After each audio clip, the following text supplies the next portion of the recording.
design services, from established companies to startups and individuals, creating a simple logo to complete rebranding and delivering visual communication and print media.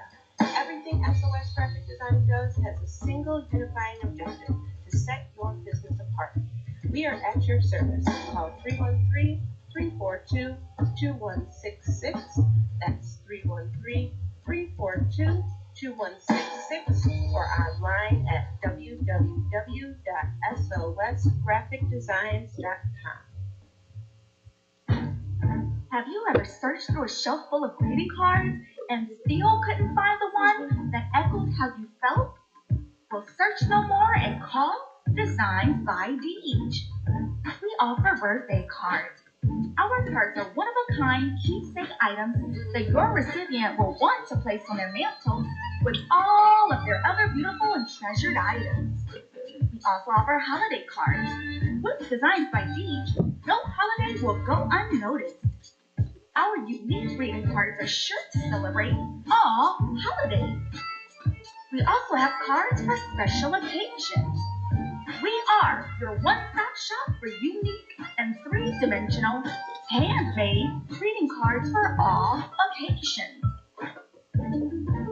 Specializing, we also take custom orders. Every card is crafted with care and made with love. So call Designs by Deej today at 601-451-9536 or visit our website www.designsbydeej.com.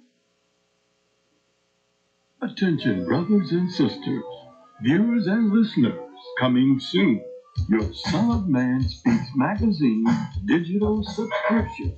Your digital subscription to the Son of Man Speaks magazine will also include our monthly e-newsletter, both delivered to your inbox.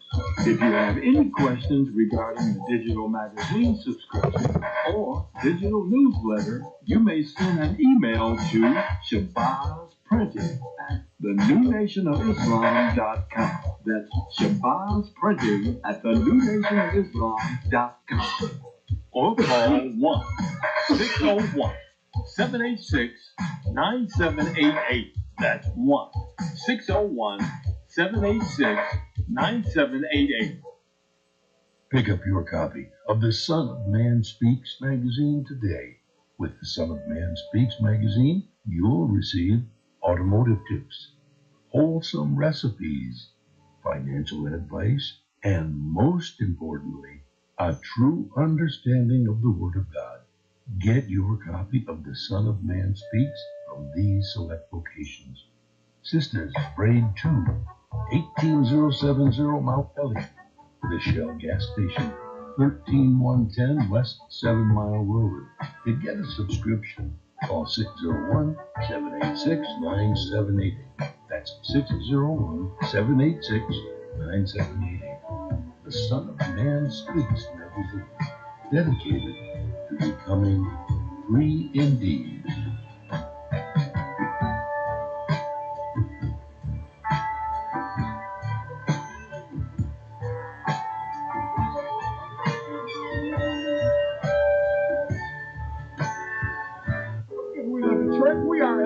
Hey Larry, we are right here on Mount Ellie in Detroit at Sisters Braids Hair Salon. Absolutely beautiful. You guys know where my braids. Larry's gonna buy me something. It's gonna be a hair, you guys. It's gonna be my hair today.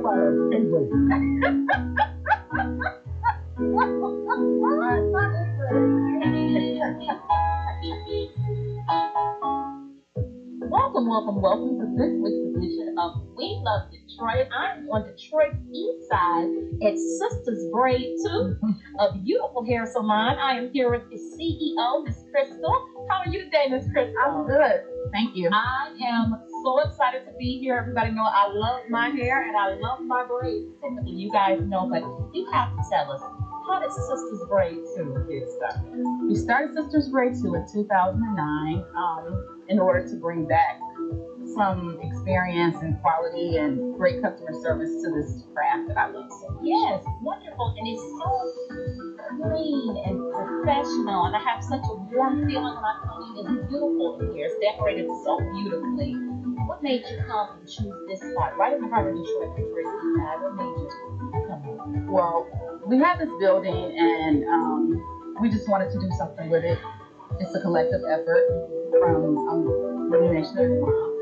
And we came in and they allowed me to decorate it and set up like I wanted to. And that's how we got started with that. Now listen, not only do you guys do braids, because that's what's in the title, but you don't only do braids, you do all hair care here, right? Yes. Let's talk about some of the other services you offer. Yep, so we offer all phases of braids. We also offer natural styles like 2-strand twist, scalp twist, men's braids, children's braids, press and curls. The only thing we don't do is chemicals. Yeah. And that's really important for all year round. It's so huge now what's been about protecting styles for our hair, not just for the winter months, but all year round. It is important to protect our hair the best we can, and you do all styles for that. So I love that. But let's talk about the important products that you have, really well-known products. Let's talk about that. Okay, right. That's our Sister Shea oil. Yes, it's loaded with 10 to 12 great natural oils, aloe vera, shea butter, grapeseed oil, rosemary. So all those things that soothe the scalp while you're in braids, or even if you're not in braids, those things are going to hydrate those coils and keep your hair healthy. And it's done really well, right? You've been on some really well-known shows, right? Yep, we've been on Live in the D. We've been on Channel 7. We're featured in Small Business Saturdays. Fantastic. We have the Spirit of Detroit Award. Look, she's on the Spirit of Detroit Award. And now she's on the award. We love Detroit. Absolutely. Now she's come around. Yes. Absolutely. We just love it. Right here, Sisters Shea is the product. Sisters Braids, who is the shop. When are you open? We're open Tuesday through Saturday. We start as early as 8 a.m. We take our last appointment around 6. So appointments, because you want to make sure that you're being considerate of others' time. Yes. And because that's something that's very important. Right. In order to give that comfortable quality service, we feel like the only way to go is to by appointment. That's right. As soon as you get in, you're getting in the chair, you're getting service. My favorite. I will definitely be coming down. Braids. You guys must do this beautiful in here. Over a decade of experience, wonderful customer service. Thank so you. Beautiful here. I have to say, being right here on Detroit East Side on Mount Elliott. This is great too. Yes. You have to come down. They gotta come down and see us, right? Yes, absolutely. Because we love Detroit. Yes. We love Detroit. Yes. We love Detroit. One more time. We love Detroit. Hey, another show, gentlemen. Larry, what is that so nice? It was fascinating. You know, it's amazing what people can do when you put their mind to. Absolutely, especially in the beauty industry. You guys have to make sure you come on down to Sisters Braids too. This is you. Yeah. Larry didn't buy me a style today, but at least I got an appointment for next week. You're smart. We would like to invite you to help support the efforts of the Unity and Rebuilding Fund. Visit the website at www.unityandrebuildingfund.com. That's www.unityandrebuildingfund.com. We often hear how we need to work together to rebuild the city, and we're actually doing it. You can make online donations and click on links to track the progress of the Unity and Rebuilding Fund.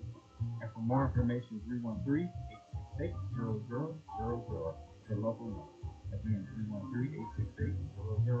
313-868-0000. Support the Unity and Rebuilding Fund. To make your online tithes, offerings, donations, gifts to the Son of Man through Cash App, make your payment to $New Nation of Islam. That's $New Nation of Islam. Or call 601-786-7056. 601-786-7056. The views and opinions expressed on the following show are not necessarily the views and opinions of WHPS, its affiliates, management, or sponsors.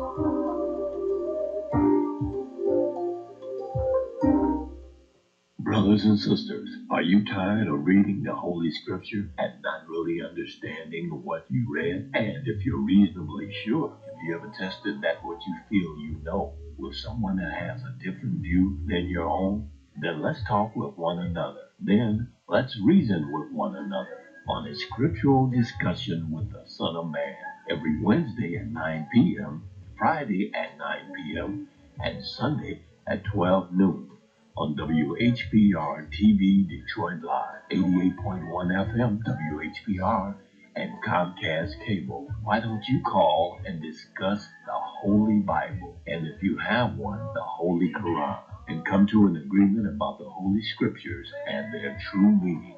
You can call in live on the air at area code 313-868-4336, 313-868-0342, or 313-868-0351. That's 313-868-4336, 313-868-0342, or 313-868-0351. And now, let's go live with a scriptural discussion with the Son of Man.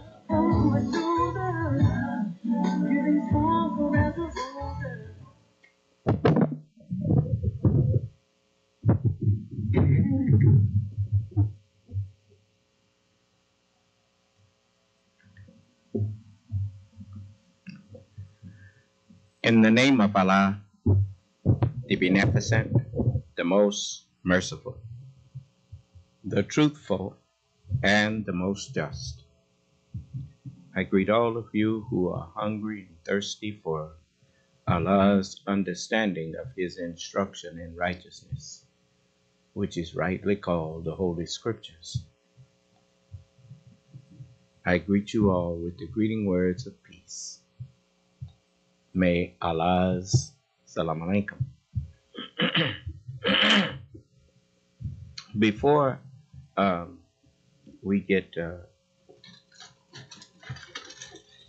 into any of the natural and spiritual knowledge this evening, I want to give those who may have disagreements with us the chance to, or may want some understanding of something that we have taught that wasn't quite clear. I want to give you the opportunity at this time.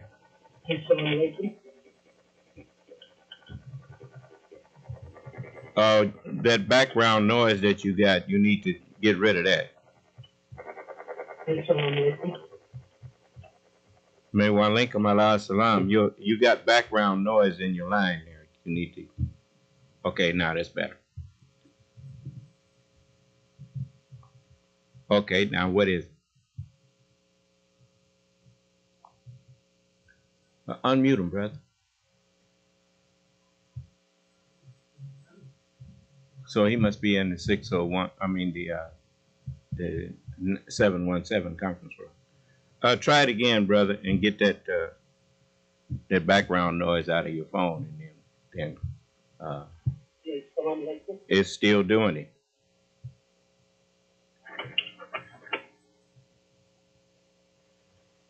What? Okay, it's gone now.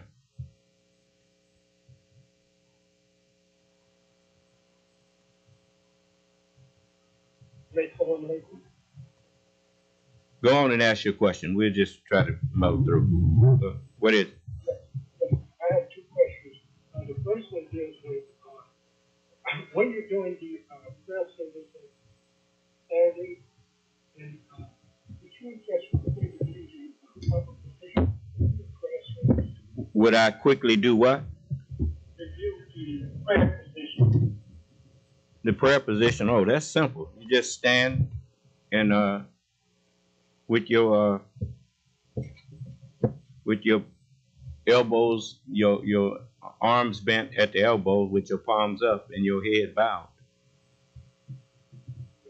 And the second question has to do with Monday evening when we was doing a spiritual discussion, and we was playing the message from the messenger, I think it's making reference to Surah 5, I believe, and I think it's in verse 122.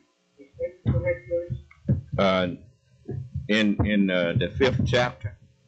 Yes, sir. And yes, he was saying 122, but I think it's a different verse in some of the Holy Qurans. In the let me see here.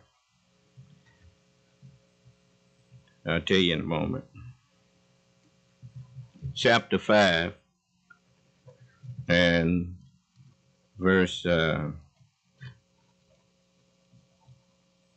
see here.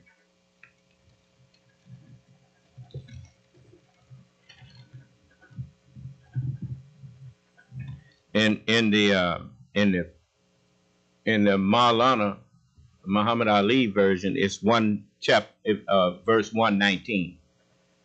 Says Allah will say, "This is a day when their truth will profit the truthful ones."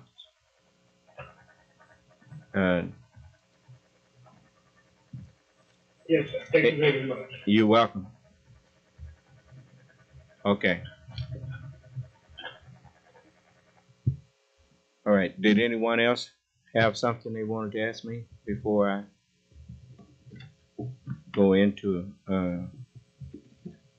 chapter 10 of Jeffrey Berman's book? We left off at chapter 10.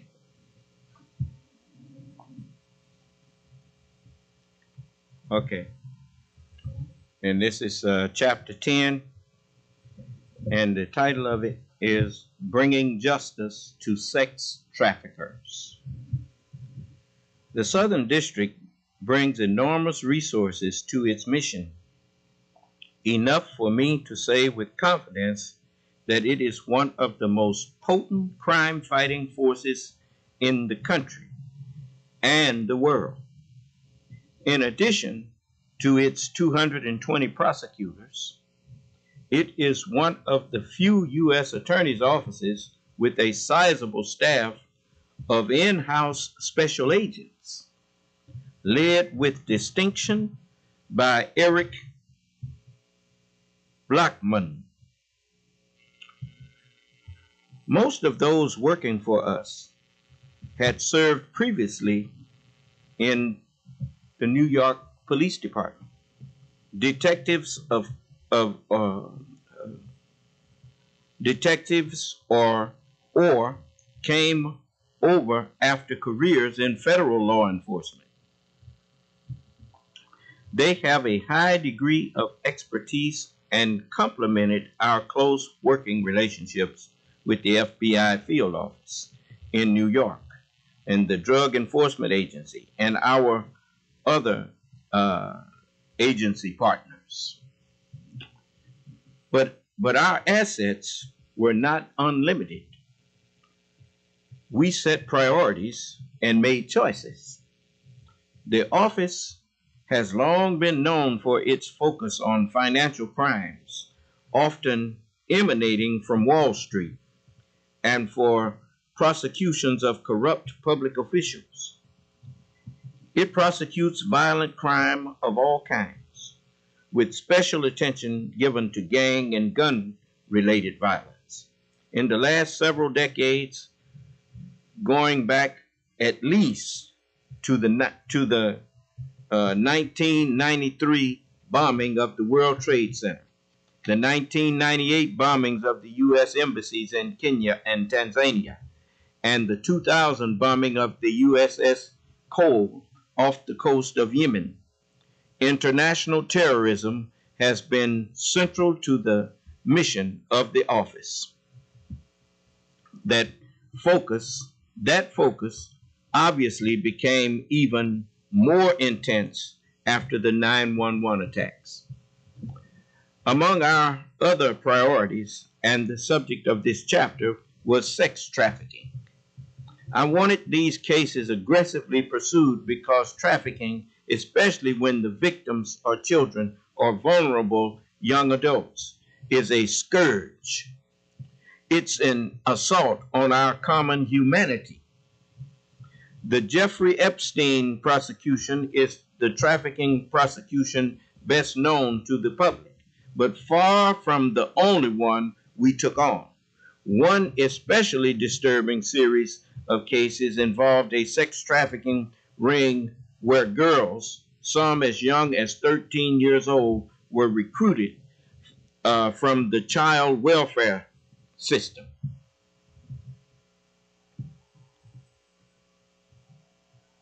Ain't that something?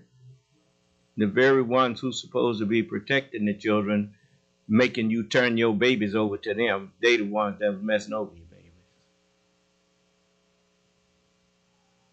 babies. Many of the victims lived at Hawthorne Cedar Knolls, a now shuttered residence and treatment center for at-risk children in Mount Pleasant, Westchester County. Some of these girls had been placed at Hawthorne after being rescued from the sex trade, and all were struggling with serious problems, including histories of physical and emotional abuse. These vulnerable girls became easy targets for a group of men who recruited them into their prostitution ring and sold them for sex by posting lewd photographs of the girls on Craigslist, Backpage.com, and other internet sites. The perpetrators forced the girls to turn over most of their earnings, and compensated them with food, clothing, and drugs.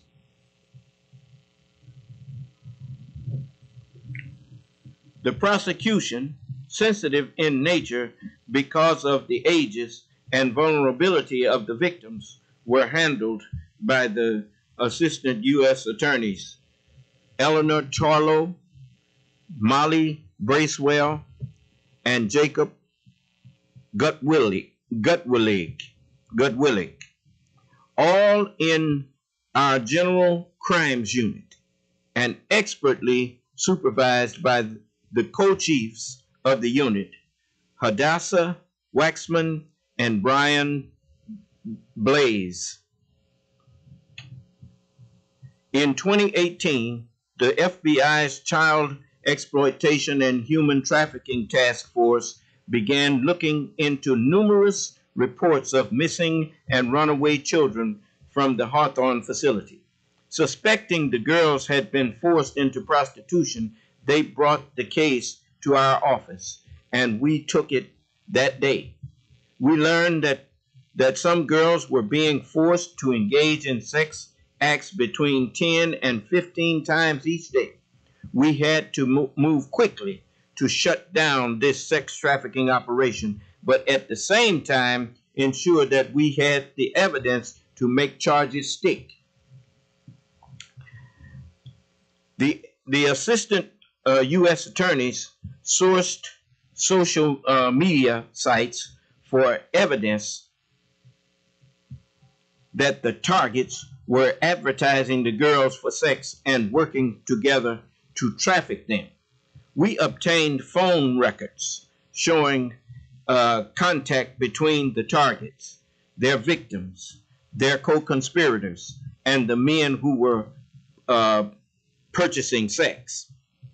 We identified the locations where the girls were forced to have sex, including abandoned buildings and motel rooms in New York. The whole thing was horrifying.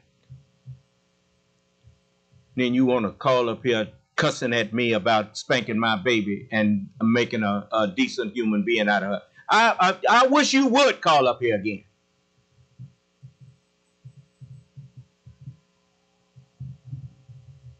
Low down dogs.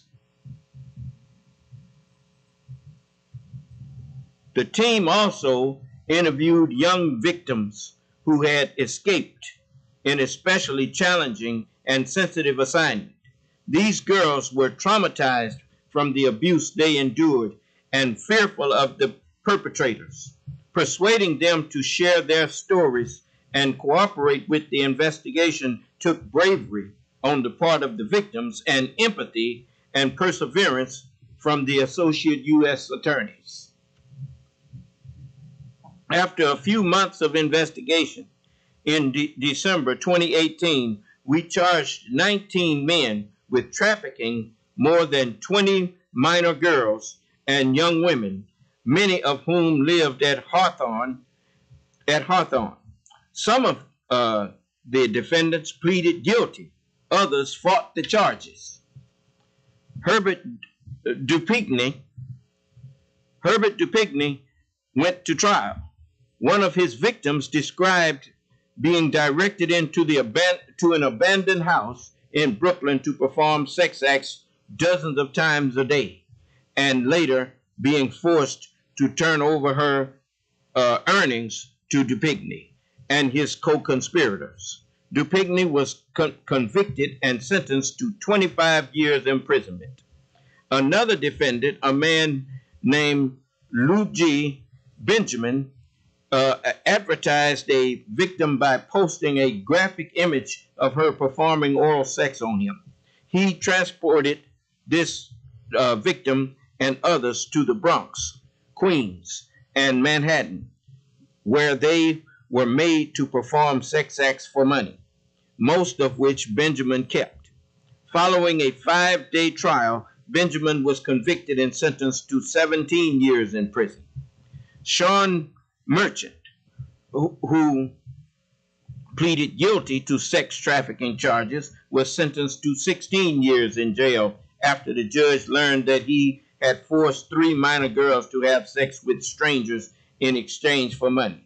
Merchant took the money and plied the girls with illegal drugs. They became dependent on the drugs, as he intended, so that they could not resist his directions. He got them hooked on drugs. You saw it. You remember that Taken? Getting the girls hooked on drugs so that they would not resist whatever somebody wanted to do to them because they wanted their fix. Just took their mind from them. The defendants went by nicknames. Benjamin was Zoe. Dupigny was Fox. Others went by Dizzy and Panama. Incredibly, at least 2 of them were in prison for part of the time these girls were being exploited. They managed to communicate by telephone and text message, including one in which a defendant expressed displeasure that one of the girls had not been working frequently enough. In the Hawthorne cases, the victims had come to the facility in need of healing. They were already vulnerable, many emotionally troubled, and the defendants sought them out and put them up for sale on the internet. It is hard to imagine more depraved and callous conduct. The traditional way for the U.S. Attorney's Office to become involved in a case is that it is brought to them by the FBI or another federal agency. Law enforcement agents come across possible criminal conduct through data analysis, an informant, a victim, or various other means, and are often already investigating when they approach prosecutors. We did not always have to wait for that. The Southern District's resources allowed us to be entrepreneurial, to proactively seek new investigations. I have already mentioned that our public corruption unit would scour complaints filed with the FEC.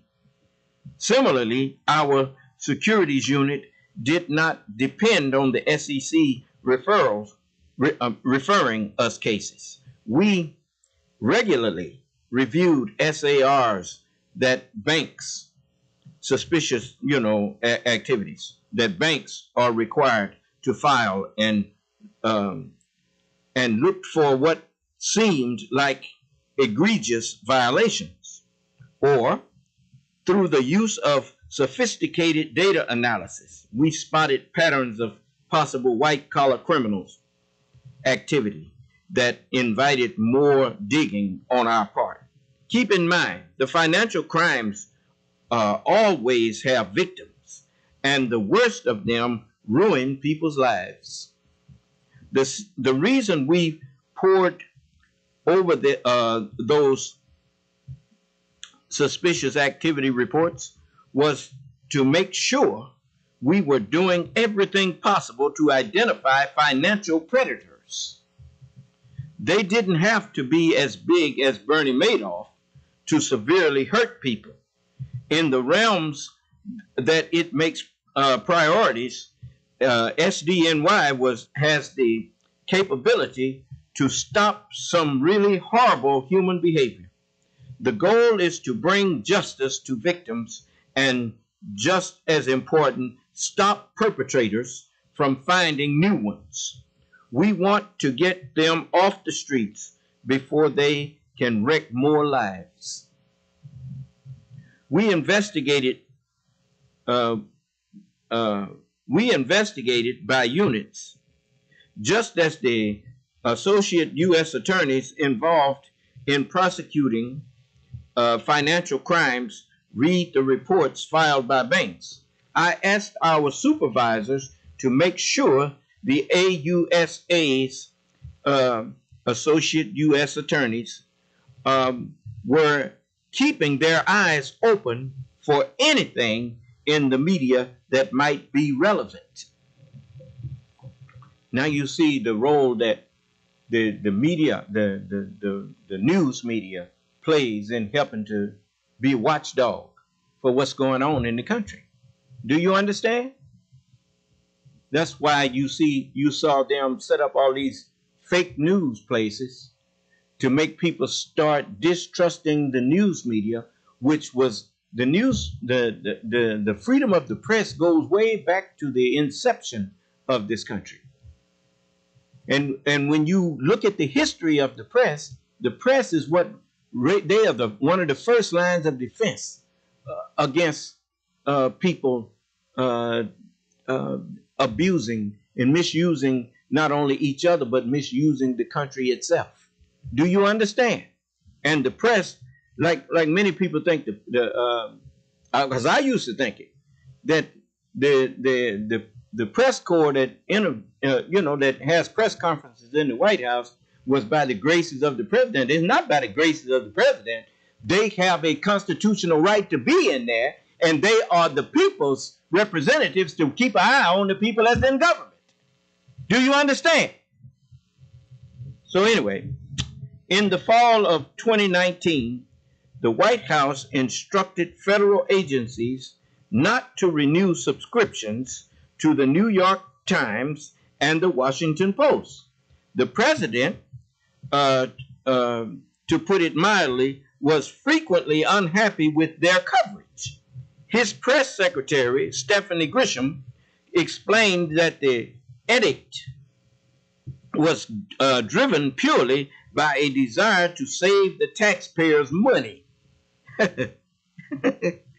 Not renewing subscriptions across all federal agencies will be a significant cost savings, she said at the time, unquote. She said at the time. Trump himself was more straightforward about the reason. We don't even want, quote, we don't even want it in the White House anymore, unquote. He said in a Fox News interview. Remember now, some of them had nicknames. One of them was Fox. You remember that? Okay. Now, when you look at the term Fox, you notice every time you hear that word used in relationship to human beings, it has just about a negative connotation every time. You know, depending on, as like you saw on Star Wars when when Anakin was talking to Obi-Wan, and Obi-Wan told him, "Can't you see that the Emperor is evil?" And Anakin said, "From my point of view, the Jedi are evil." And he said, "You're lost, man. You're lost." You know. And so from their point of view, you know, it's just like I outfoxed him, and that from the point of view of the fox, what they're doing is right. But from the point of view of the ones that they are foxing out or outfoxing, see, they first have to turn you into an enemy. Even though the Democrats were actually not the enemy of the Republicans, they turned them into the enemy in the press, if you understand. Like that fellow said, the Democrats want, that some of them was running around talking about the Democrats want all Republicans dead. Huh? In reality, they was the ones wanting to kill everybody that didn't agree with them. It wasn't Democrats running around here talking about let's go kill Republicans. See, but they have to turn you into what they are, if no more than in their mind. So they say, I outfoxed him, suggesting that he's a fox too. And if he could, he'd do this to me. Do you understand? Okay. So Donald Trump, he didn't want real news in the White House. So he got on and he said Trump himself was more straightforward about the reason why he didn't want him in there. Quote, "We don't even want it in the White House anymore," unquote, he said in a Fox News interview referring to the New York Times. Quote, "We're going to probably terminate that and the Washington Post. They are fake." Huh? Yeah. Unquote. Like anyone in public life, I had my occasional beefs with the press. But I certainly never considered it, as Trump said countless times, the enemy of the people. If he can convince, let me explain something to you. If you got a watchdog, you know, junkyards used to have watchdogs. I don't know what they got now, but they call, you heard the term junkyard dog. Well, if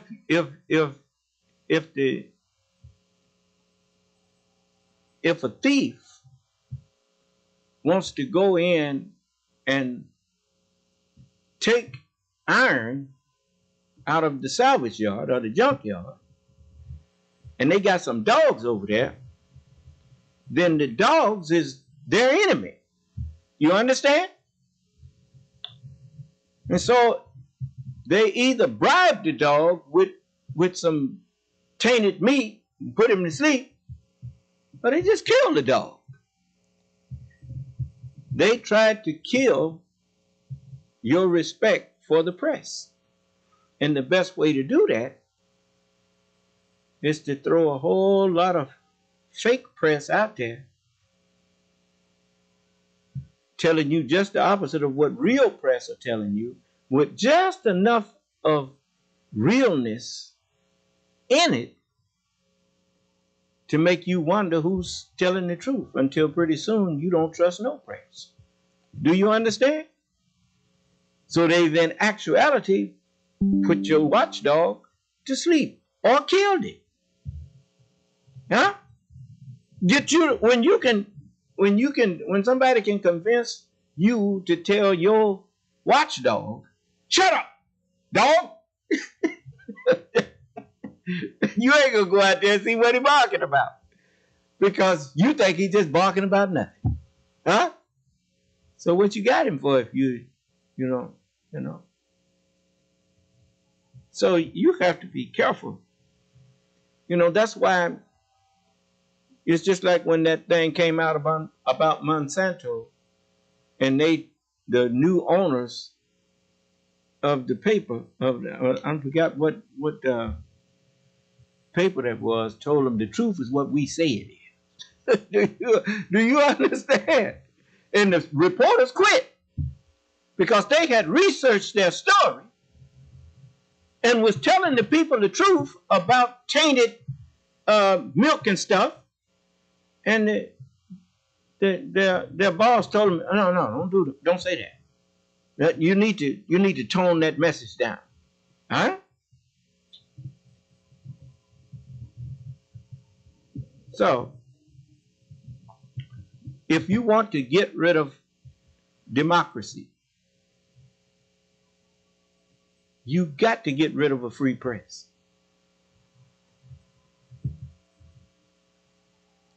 One of the first things that your founding fathers put in your Constitution was the freedom of the press and the freedom of speech.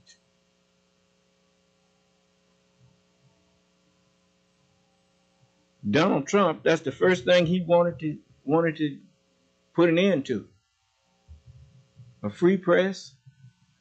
And if anybody said something disagreeing with him, you remember he offered to pay people's attorney's fees if they would beat up somebody who was in there disagreeing with him. Huh? There was a time when he got carried out of here. You remember Donald Trump said that about a man? Okay. He says, I told you he's a coward. I'm going to show you the proof of it. He talked real tough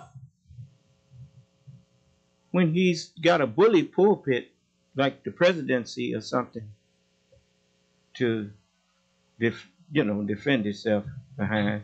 But the minute you get him one-on-one, he's a nice fella. Huh? Because he's a coward.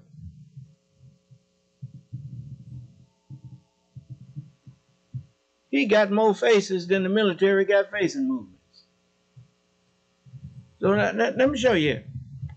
I know it to be an essential part of our democracy. What? The freedom of the press.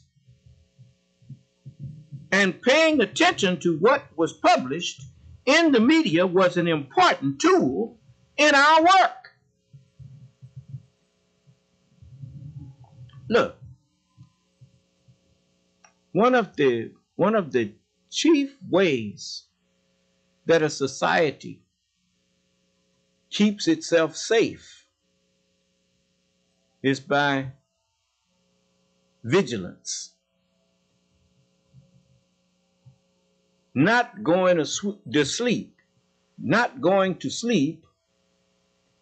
on your watch of your freedom. So I ignored the instruction to cancel media subscriptions. In fact, I increased them during my time leading the office. Now, I don't know what they was doing with the Son of Man Speaks magazine during the Trump administration, but it was being sent to the White House, and we never got one back. Now, they probably was throwing it in the garbage. But I mean, we have been sending ever since we had the Son of Man Speaks out in the 90s. When did it come out? In the first one? We had been sending them to the White House. The messenger sent Muhammad Speaks to the White House. I didn't invent that rule. The messenger used to send Muhammad Speaks to the White House. And I have continued that. Every time the magazine come out, one is addressed to the White House. We started sending two to the White House when President Obama was in there, because I just assumed that, I mean, yes, they, both of them wasn't black. The vice president was white, and he's white, and I'm sure he run in some different circles than President Obama. But I wanted to make sure he got one too. Do you understand? And he's still getting them. I still send them to the White House. So it says, and it won't be canceled until I cancel it or until they send us a letter that they don't want it no more. Or just send it back. And then you don't have to throw it in the trash, just send it back. Because I tell on you on that. You want to be up there over me, but you don't want to hear nothing I got to say?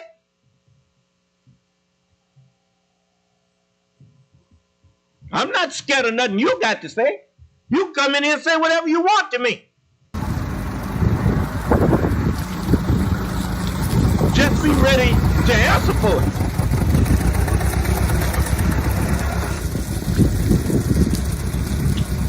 On April 29th, 2019,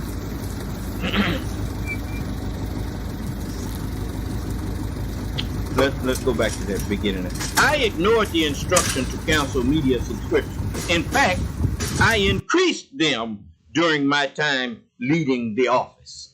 On April 29th, 2019, New York Magazine published a story under the headline, quote, "The Stolen Kids of Sarah Lawrence. What happened to the group of bright college students who fell under the sway of a classmate's father?" Unquote. I read this story. Others in our office read it. It was insane. It's a normal reaction after reading a story about someone's venal behavior to ask, why is this person not charged with something? The difference in our case is we could do something about it. As the article explained, Lawrence Ray worked on Wall Street in the 1980s. He co-owned a nightclub in Scotch Plains, New Jersey, and had worked in the insurance, construction, and gambling industries. He had a gift for bringing others into his circle, and not just college students. In fact, when he was riding high in the 1980s and 90s, Ray was something of a zealot-like figure around New York. In 1997, when Mikhail Gorbachev visited the city, Ray arranged security and transportation for him and acted as a kind of unofficial host. And after Gorbachev continued on to Los Angeles, Ray somehow brokered a meeting between the former Soviet leader and Robert De Niro, the actor. De Niro told New York Magazine that he found it odd that this, quote, this guy, unquote, was the person who had arranged it. See, De Niro is a patriot, you know. He ain't no dummy, and he makes a lot of money, but he got sense with the money he made, and he appreciates this country. Do you understand?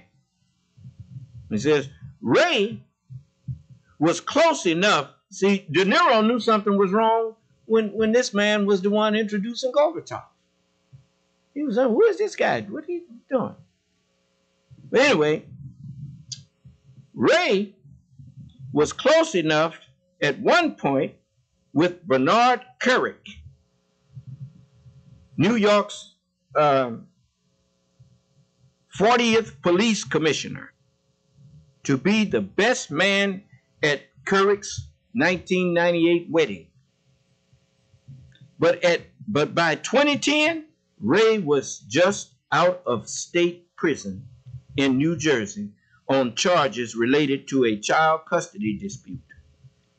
He was sleeping on an air mattress in his daughter's room on the campus of Sarah Lawrence, a private liberal arts school in Yonkers, or on a couch in the common room.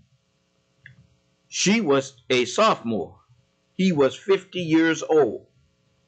As described in the article, it was a big suite with 9 students in residence. Ray regaled them with tales of his career as a globe-trotting government agent, including his supposed role helping to broker a ceasefire in Kosovo.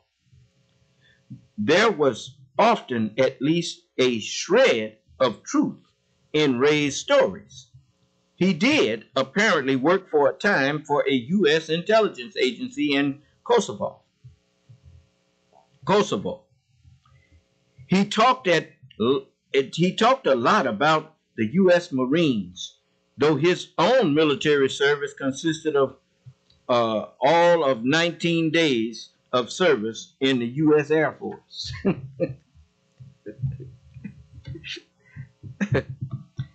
At quote unquote house meetings and quote unquote family dinners, he lectured on a philosophy he called quote Q4P unquote, which to the generated from Natchez, which stood for Quest for Potential, a prescription for living invented by a friend of his who worked in the Diamond District. Quote, he did all of our cleaning and definitely took on the dad role in the house in a big way, unquote, one of the suite mates said. Ray lived with this cast of college students over the course of several years, on campus during the academic year and at an apartment in Manhattan during school breaks and holidays. The relationships and his control and abuse continued past their college years for nearly a full decade. The behaviors described in the rest of the magazine piece are even more horrific. He instructed 2 of the residents to have sex together and either watched or sometimes participated. He once invited a friend, his landlord, at the Manhattan apartment to join him. His self-improvement sessions included interrogating individuals for alleged misdeeds in the residence. He called this being in the quote-unquote hot seat, after which they were sometimes made to sign confessions. Ray had no medical or psychological training, but he diagnosed one roommate with schizophrenia. When one of the boys in the suite was questioning his sexuality, Ray counseled him, quote, "Oh no, you're not gay. I can tell you that for sure," unquote. When the boy was still feeling unsure, he ordered him to put on a dress. He accused this same young man of causing his daughter to miss a law school application deadline, and as punishment, Ray, quote, crushed pieces of aluminum foil into little balls and rolled them up inside a string of saran wrap,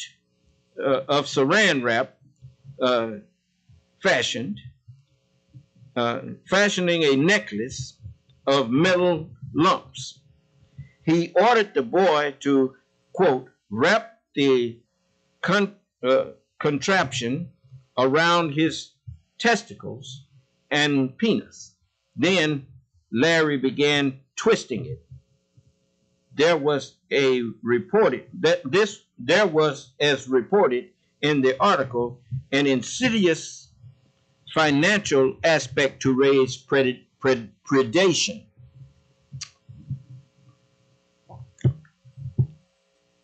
He accused his, you know, when you don't use certain words regularly, it kind of can throw you off when you read it.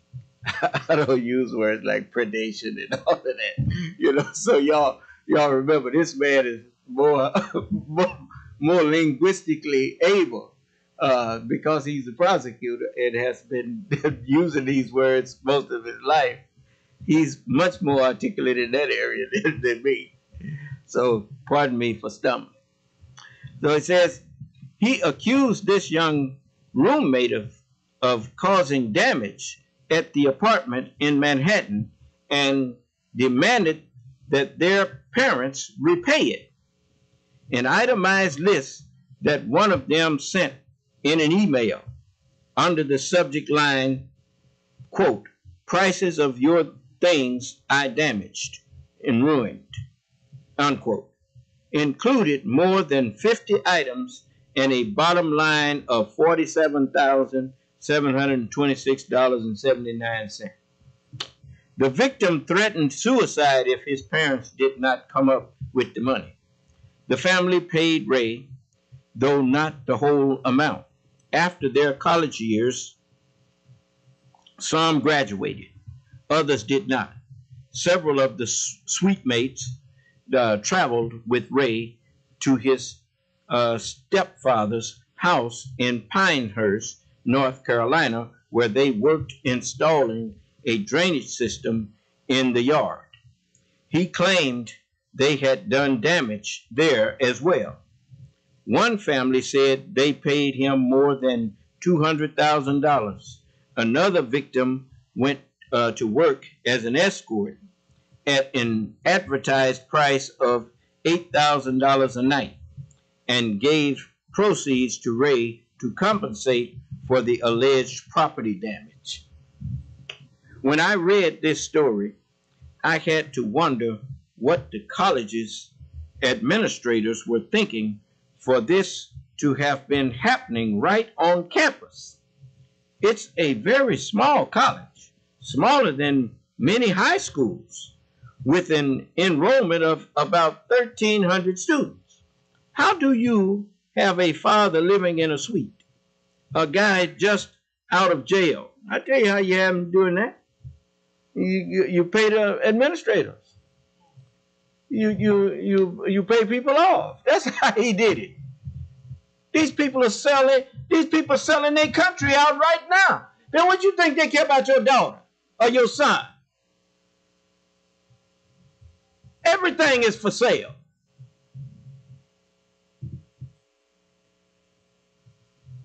Yeah, shoot. They said, you know, people who wouldn't do something, they always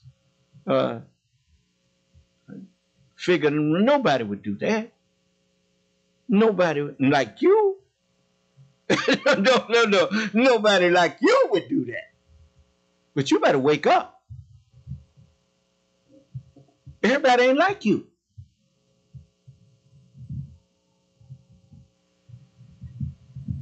So, says, how do you have a father living in a suite, a guy just out of jail, and nobody knows about it? It made no sense to me. No, Jeffrey, it wouldn't make sense to you. The story included a statement from Sarah Lawrence, that it, quote, had no record that Larry Ray lived on campus at any time, unquote. What? Records are kept by people. If they don't make a record, it ain't no record. I didn't hear you. All right. The one thing you can't ever do is look at these kinds of situations and blame the victims or question their judgment. Because if you do that, you are only seeing half of I'm saying, if you blame the victim, then you only seeing a part of the view, and you seeing the worst part of it. you know, in order to bring justice. Do you understand? It's like blaming somebody because they're ignorant or stupid and somebody messed over them. You wouldn't walk into a mental institution and blame the mentally ill for being abused and whatnot by people that's supposed to be sane. I didn't hear you. So you got to be careful how you do that. The kids who fell under, I don't like to use the word kids, but you know, they call them kids because he's the devil. You know, the devil is the goat, his children are kids. Do you understand? Okay. The kids who fell under Lawrence Ray's control might have been more privileged than the girls from Hawthorne, but they were vulnerable in their own way, and in fact were at that stage of life when some young people are especially at risk of being manipulated by a powerful adult. Ray's high-end friendships around New York were testimony to his gifts as a con man. That he could get inside the heads of young adults who had much less life experience is not surprising. You know, that's what I told you. See, growing up in Watts, growing up in the ghetto, growing up around in a predatorial world makes your senses to predators much more keen than somebody who grew up in a sanctuary. You understand what I'm saying? Let me show you something. I was, you know, one of my daughters is a Marine, got her degree in marine biology, and she taught me a lesson. You know that a saltwater fish, you can take a saltwater fish and put them in fresh water, and they can survive. They will live. They will thrive. But if you take a freshwater fish and put him in salt water, he will die. You see? And that is because of the way their gills are structured. And so, you know, you can't take someone who has been sheltered and grew up in etiquette and that kind of thing and drop them off in this world. They ain't gonna last. You just dropped a sucker off out there. That's what you did. You fattened up frogs for some snakes. When you throw that little ignorant green girl or green boy out there in the middle of all of that, all you did was set them up to fail. You set them up to be abused. You remember, what's the name? That girl, Patty Hearst? When they got a hold of her, by the time it was over with, she had been converted to thinking like them. Do you understand? You know. So that's the one thing that I warn all of those who grew up in the new nation of Islam. You can't live out there. You can't go to that world. It'll eat you alive.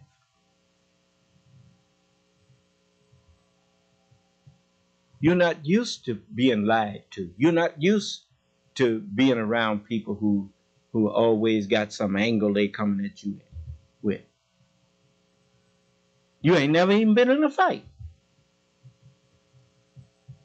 Then you leave this to go get in that? I know what's going to happen to you. I don't have to wonder what's going to happen to you. I grew up in that out there. That's why Allah made me grow up in that. So I would understand it and be able to deal with them who out there. And you see that little on them little statues up there, you got a lion laying down with a lamb there. Well, that's me. You know, I know how to be a lion. I mean, that's in me. I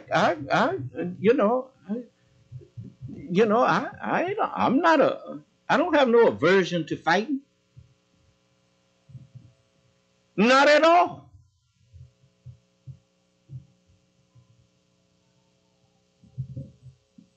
No, I don't want to fight. Don't like to fight. Never did.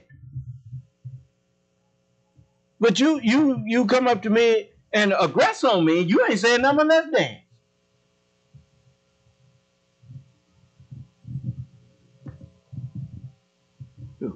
That's why I like that thing with what's the name? The 18 when when Hannibal told BA, when BA said, he quoted Gandhi saying, he who solves, who wins his way by violence, actually is at a loss. And that's what it amounted to. And Hannibal said back to him, after he asked him, who is that? He said, Gandhi. Gandhi said that. And Hannibal said, it is better to be violent if violence is in your heart than to hide impotence under the cloak of non-violence. And BA said, who said that? He said, the same man that said that. You know, you're not non-violent if you are afraid to fight. You are impotent. Because a man who's afraid to fight is a man who cannot protect his loved ones.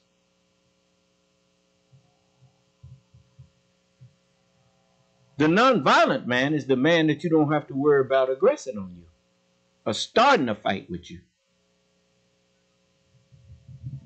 But if you attack that man, if he's not a coward, you just gave him a reason to be violent, and violence is in his heart because you put it there. Do you understand? Okay. So, by the way, you hear me giving out bad information, you're welcome to come in here and straighten it out. Come in here and tell me how I'm supposed to let people just do me any kind of way and don't fight back. Come in here. Oh, you want to make Martin Luther King out of me, right? Just beat me up? No, I'm going to tell you something. Poor Martin Luther King misunderstood the words, turn the other cheek. You see? So you what did I leave off at?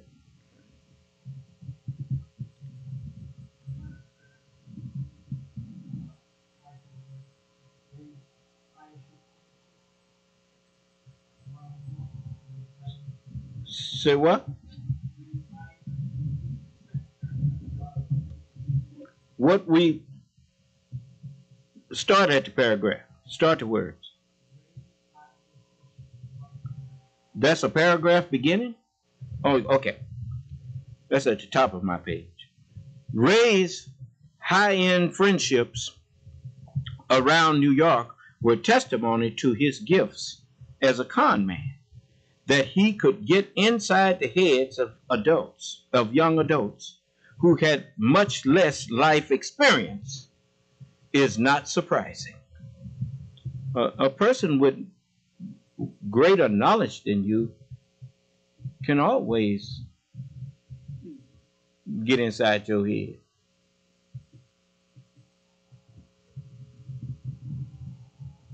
By the time he ended up Why you think people don't come in here from this world to argue with me no more? Because I know how to get inside their head. They come in here trying to lie, but I know how to get in there and make them tell the truth before they know it. Do you understand? They're scared to let me ask them a question. Because I'm bound to ask them a question that they won't understand why I asked them until they didn't fell into the trap already.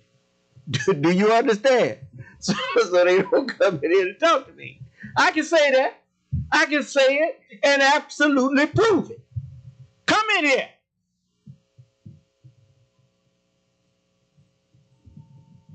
I'm the Lord.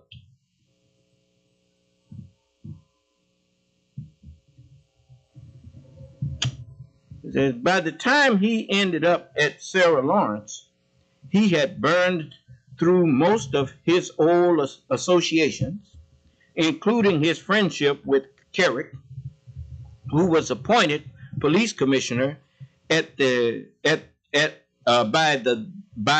then New York City Mayor Rudy Giuliani in 2000. Carrick was convicted in 2009 on felony tax charges and served more than 3 years in federal prison. He was later pardoned by President Trump, and Ray was a cooperating witness in the investigation. Carrick was quoted in the New York Times New York Magazine story, quote, "Larry Ray is a psychotic con man who has victimized every friend he's ever had," unquote. He said, quote, he also said, quote, it's been close to 20 years since I last heard from him, yet his reign of terror continues, unquote. The case was assigned to our violent and organized crime unit and investigated by the Associate U.S. Attorneys Daniel Sassoon, Molly Bracewell, and Lindsay Keenan, under the supervision of the co-chiefs Michael Gerber and Lauren Score Potter. We charged Ray on February 11, 2020, just short of a year after the article appeared in New York Magazine. He was taken into custody at his home in Piscataway,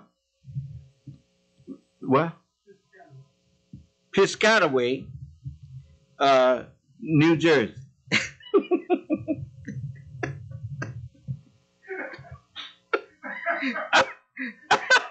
Let me move. I'm sorry. Boy, some of these names y'all get these places. But anyway, I ain't gonna repeat that one. It says, what we found in the course of our investigation went well beyond the initial magazine piece, and it was staggering and horrifying. According to the indictment, Ray's tactics in his, quote, therapy sessions, unquote, sessions, included sleep deprivation, psychological and sexual humiliation, verbal abuse, and physical violence. He falsely accused a male victim of wrongdoing and placed a knife at his throat until he confessed. He grabbed another young man around the neck until he fell unconscious. False allegations that the victims had damaged his property or possessions were at the heart of his schemes. In total, Ray was charged with extorting at least 5 victims for a total of approximately $1 million. Quote, the victims resorted to various measures to repay their supposed debts to Ray, unquote. The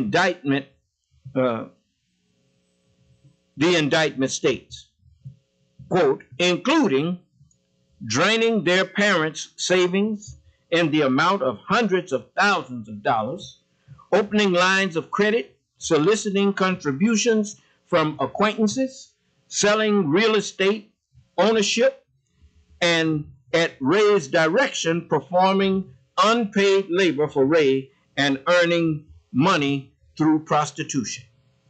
For at least 4 years, one of the former Sarah Lawrence students worked as a prostitute at Ray's direction. He collected more than $500,000 from her, the majority of her proceeds. He was physically violent with this young woman, identified as female victim 1 in the indictment. He saved explicit photos he had taken of her and used them as coercion, and constantly pressured her to see a higher volume of clients in order to repay him the money he falsely claimed he was owed by her. We teamed on the Ray matter, as we did in so many others, with the New York FBI. The combination added up to an extremely powerful crime-fighting engine. The third partner in the case, lending its own formidability, investigative capabilities, was the NYPD. Ray was charged with multiple felony counts, including sex trafficking, extortion, and forced labor. When we announced the indictment, I focused on the particular stage of life these victims were in when he chose to prey on them. Quote, for so many of us and our children, college is supposed to be a time of self-discovery and newfound independence, a chance to explore and learn, all within the safety of a college community. Mr. Ray exploited that vulnerable time in these victims' lives through a course of conduct that shocks the conscience, unquote. Ray's trial lasted nearly a month, and several of his victims bravely testified. Danielle Sassoon told jurors, quote, he never thought they would have the courage to take the stand, to face the abuser they had been taught to revere and trained to fear, unquote. After less than a day of deliberations, the jury convicted Ray on all counts. He faces possible life imprisonment. His actions destroyed the lives of several young men and women. We cannot get his victims those years back, but we were able to take their tormentor off the street and hopefully give these young people a certain amount of closure, justice, and a path forward. And we will take up chapter 11, if it pleases Allah, Friday.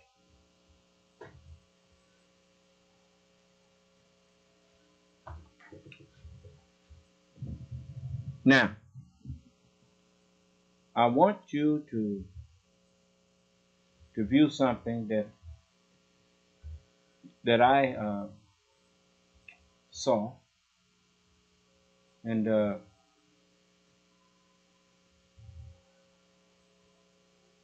let's see here. President Biden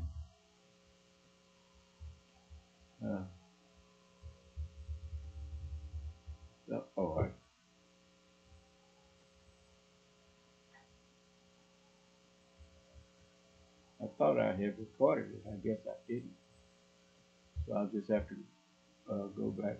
Yeah, here it is.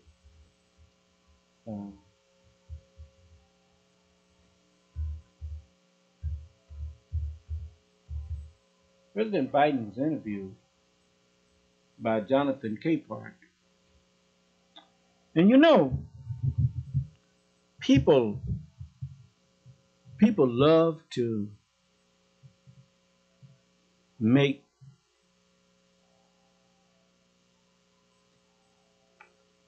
normality,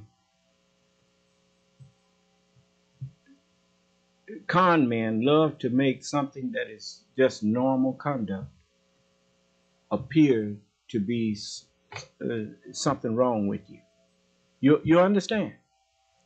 Now you watch this interview and you tell me whether Joe Biden got all of his faculties. Mr. President, thank you very much for being here. Now, we're here at Delaware State University where you talked about college portability, your student debt relief program. We'll get to that in a moment.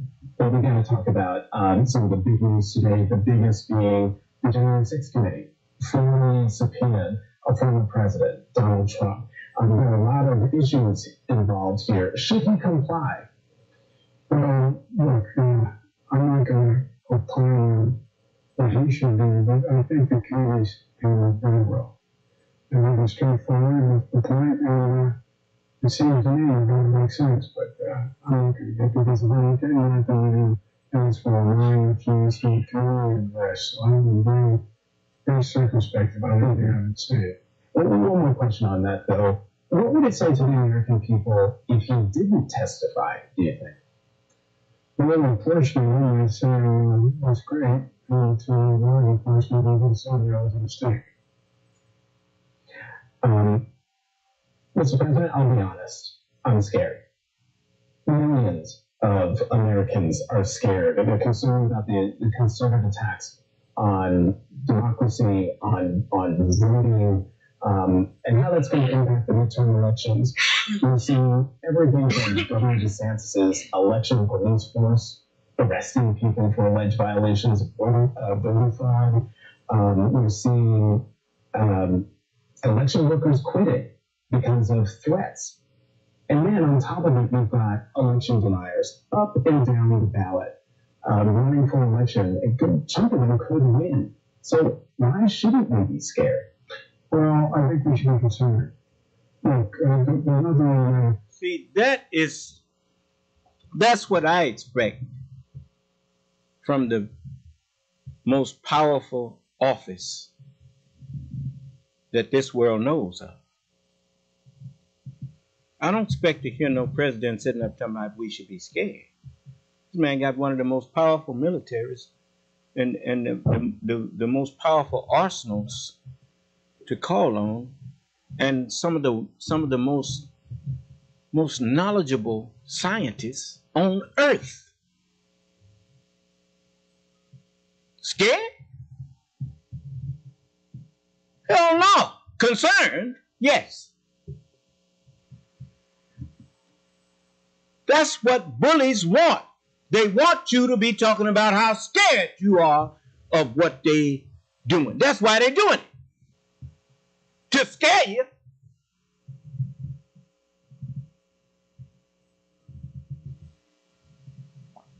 Tell me to come in here and scare the son of man. Come in here and scare me.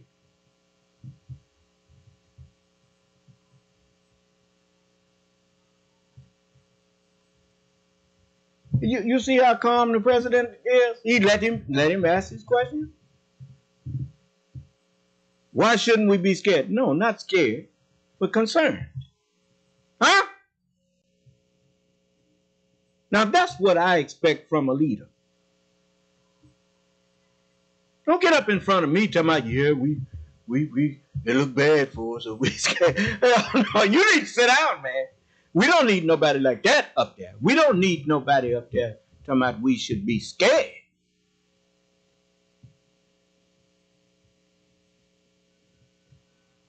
Look, you know that's what I have found that is most disturbing to me about people who claim to be champions for rights and champions for freedom and champions for justice and champions for all of that.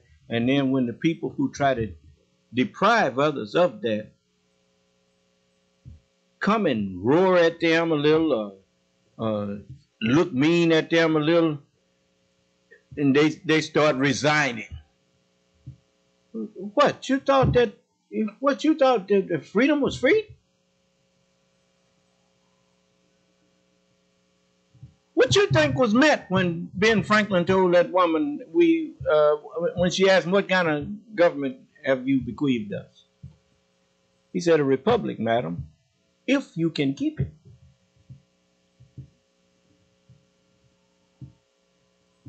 If you are men and women enough to not let bullies take it from you.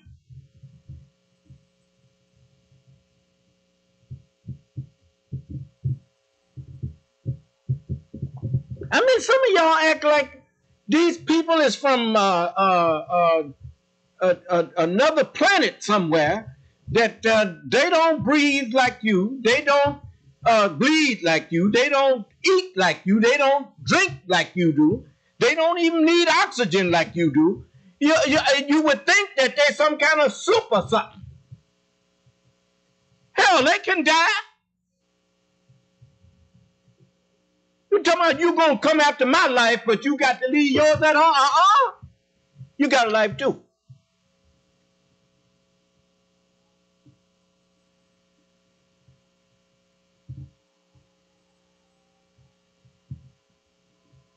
And when I know you after mine, fair exchange ain't no robbery. I hear you. Okay. Now you want your freedom? Then you better man up. You better woman up. You got a president that's not scared. And he's not a bully. You better try to keep him in there. And you better try to get somebody up there in that Congress that will support that man. Don't you just lost your country because you scared. You better man up long enough to get up there and vote for some Democrats to support a president that cares about you. You better find some courage somewhere. You know what courage is? Courage is something that people who are afraid require in order to not be mastered by their fear. It's called courage. It's called bravery. I'm scared, but I'm going. So I ain't that scared. That's what fearless actually means.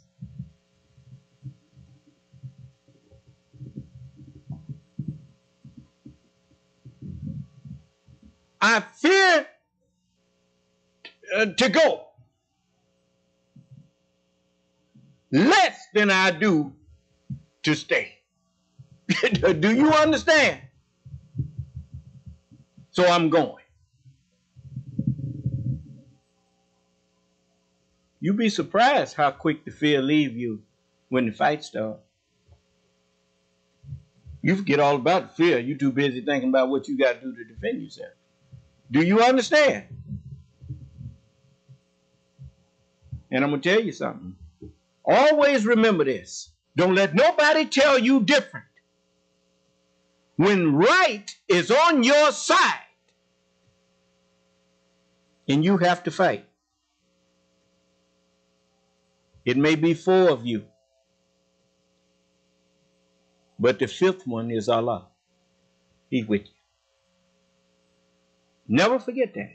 If you there and ain't nobody but you, and right is on your side, you ain't by yourself. Allah is with you. And you go. You defend yourself.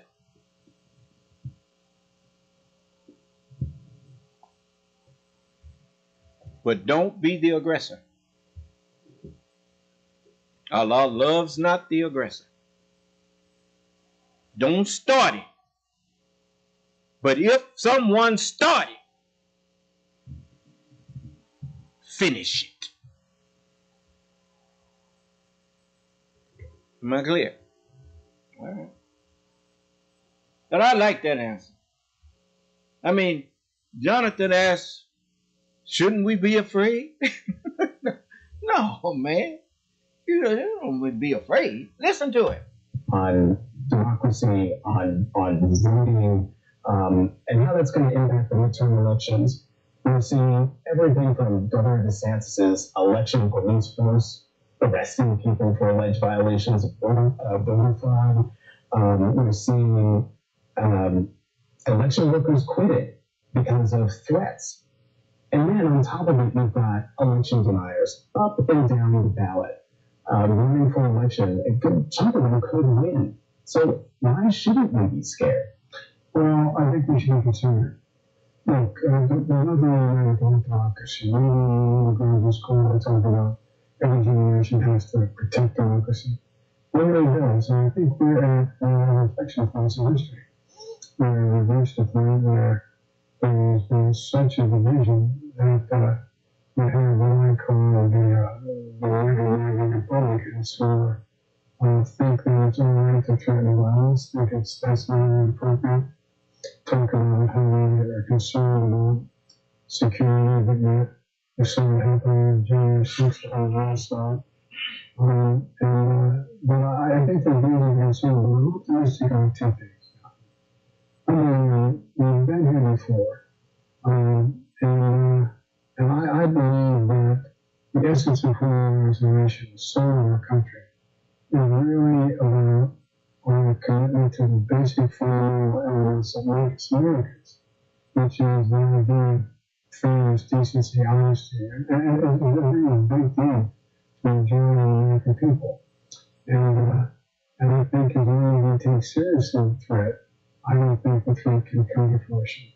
Well, on that point, Mr. President, there's a startling headline in the New York Times. Let's see if I can find it. Where it said that a majority of Americans believe that democracy is under threat, and yet they don't see it as a priority, protecting democracy. I mean, I think that is. Well, I think they do. I think under threat and concerning other issues, well, in other words, when you say it's under threat, they're worried about basic rights being taken away. They're worried about the idea that you can have a people in public life talk about one another the way they do with such bitterness.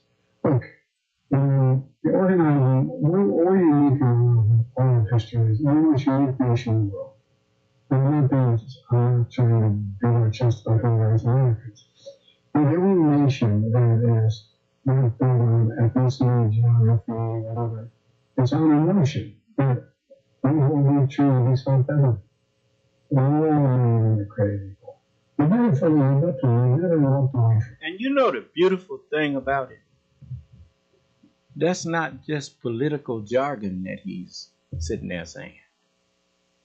Look at America. You got Chinese here. You got Japanese here. You got black people from different countries, many different nations here. Yeah, you have people from India here. You have people from all over the earth here. And many, I'm not talking about visiting. I'm talking about people who came here, immigrated here, got their citizenship here, based not on ethnicity, but on the idea that all human beings are created equal. Do you understand? So yeah, that's not something that is just said. That's the idea that this country actually represents. Even they finally, I mean, when they fought a war for what kind of civilization they was going to have here, white people chose freedom over slavery. Do you understand that? And black people ended up to help make that happen. It wasn't, they finally told the truth. Black people wasn't going for it no more.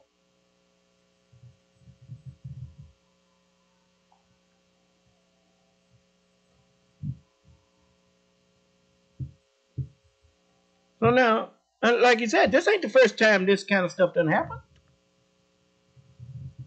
But you all rest assured that it's going to be the last time this kind of stuff happens.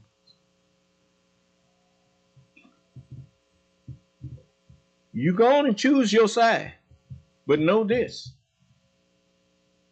Right and wrong are not abstract ideas. Right and wrong are as clear as this Garden of Eden that we floating around the sun on. It's as clear as black and white. You choose wrong, you won't be here for much longer. Right is about to be the order of every day. It's about to be the total order of the universe. Right. Now you suit yourself. Yes. Okay, I'll turn it down some.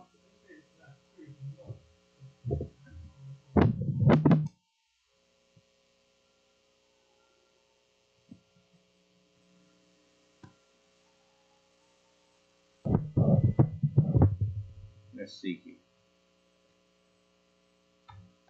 And it's a core of all of this, I think, is that concern. It's a concern that you know, the soul is sort of the breath and the essence of who we are.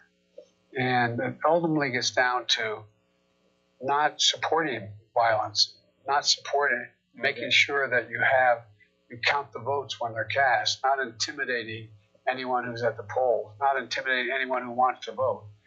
And I still think that's rock bottom core issue. How did we get to this point, though? Well, I think there are a number. Man, when I turn 80, I hope I look as good as him. You don't look like you know 80 years old, do you?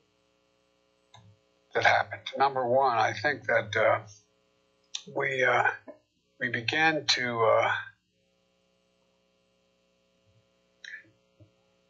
we had a leader who concluded that the truth didn't matter a whole lot, and used the modern version of the old racist kind of baiting that we used to. You see how slow and deliberate he is in speaking? You know what's causing that? The gravity of the office that he's in, he recognizes the gravity of his office, and he's definitely thinking over what words. He's choosing his words carefully. Do you understand? That's the kind of man I can appreciate, being in office and having some degree of control over what happens to me and my people on his watch. The messenger said this: think 5 times before you speak. That's just another way of saying don't rush your tongue. You got time to think about what you're going to say, who you are saying it to, and what will be its effect. Or is it going to cause the effect that you want? If you mean peace to people, then you have to make sure that the things that you say are true and that you present it in the right way. Do you understand? That's part of leading.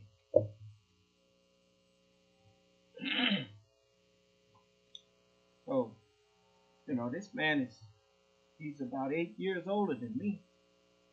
But you know, it is, well, if he's 80, then I'll be 72 next month. And, you know, as you get older, you are supposed, it is almost a given that you're supposed to be wiser as you get older, because you have more experience behind you that makes you realize that there may have been a better way to say this or a better way to do this, because this came up before. Do you understand? And so, you know, I feel very comfortable. It's nice to have a president that every time you turn on the television, ain't no news flash popping up there that the president done went crazy. Do you understand?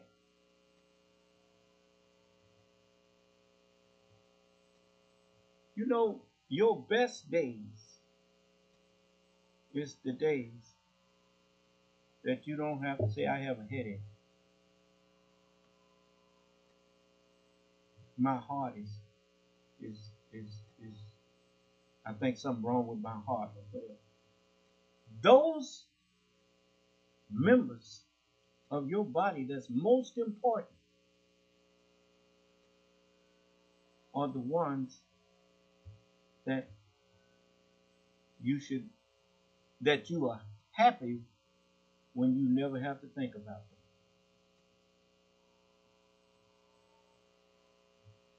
I hope that the United States gets a Congress that we don't have to think about it. Like we have a president that we don't have to think about. Now, we know that he's there trying to do what's best for us all. Not just for the people who voted for him, but for the whole country. That's how you make sure that your constituency are safe. You just make the whole house safe. Then it don't make no difference who's in the house. Everybody's safe.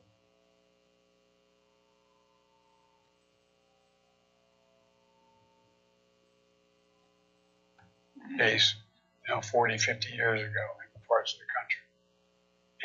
And I think it just, I don't think enough people took it seriously to begin with.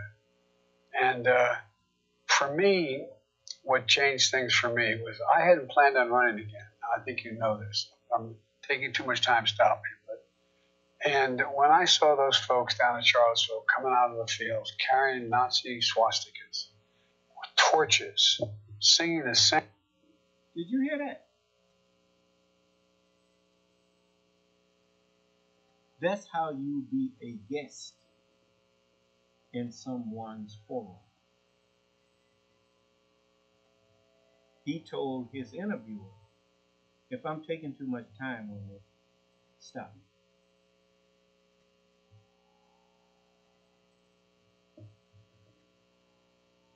The messenger said, you can be humble and yet still be commanded. Humility does not take anything away from your authority. It just shows that you are humble, that you are comfortable with your authority. Do you understand? And let me get back to that again, because I really enjoyed this interview.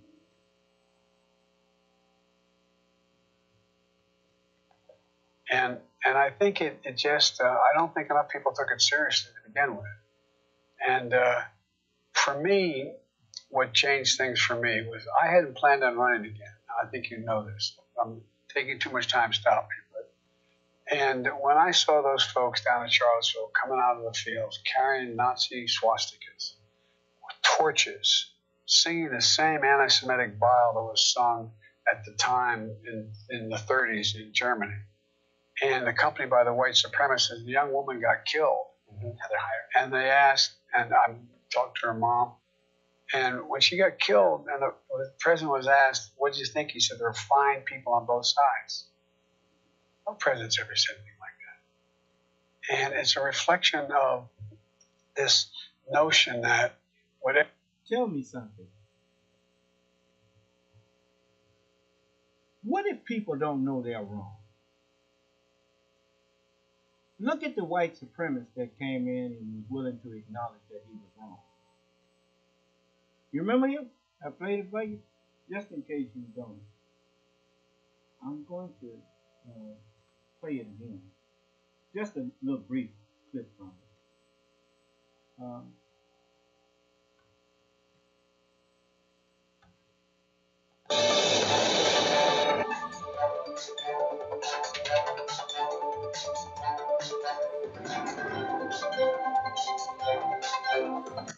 up, put them on a boat, and made them our own freaking perk. We don't want to lose none of it. We're scared. We're scared of black retribution. We're scared of black vengeance. We're scared shitless. Now, it's a lot of cursing in there, so I don't, I'm not going to replay that. Right? But that should jar your memory. That this man, he acknowledges that he was into racism and white supremacy. And he realized now he was wrong. What if no one had ever told him he was wrong?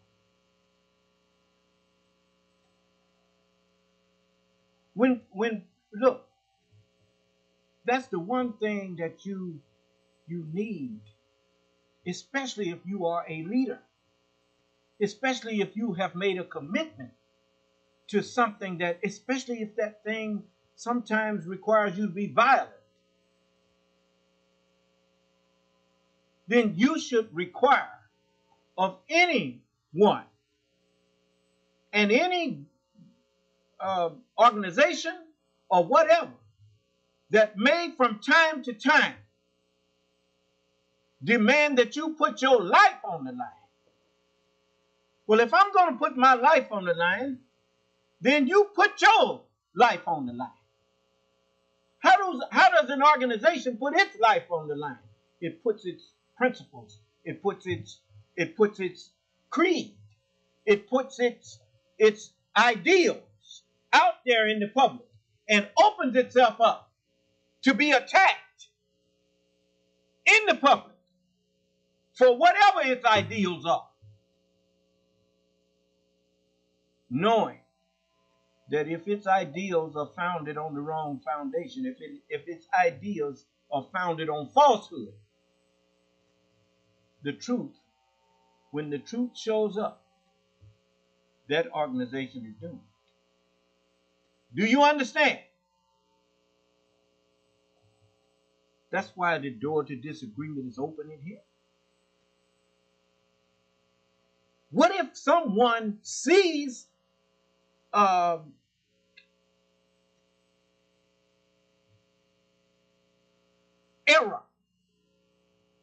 in what I'm teaching?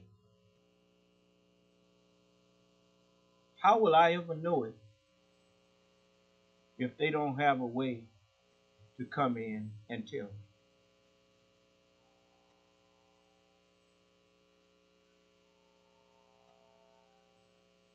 When Donald Trump told them people after they killed that woman, some people that was marching with them or out there on their side, a man that was on their side, killed a woman. And then he gets up and says, there's good people on every side. You can't prove that. I didn't see them willing to stop and say, this has gone too far. I didn't hear nobody say that. Where was the good people on their side?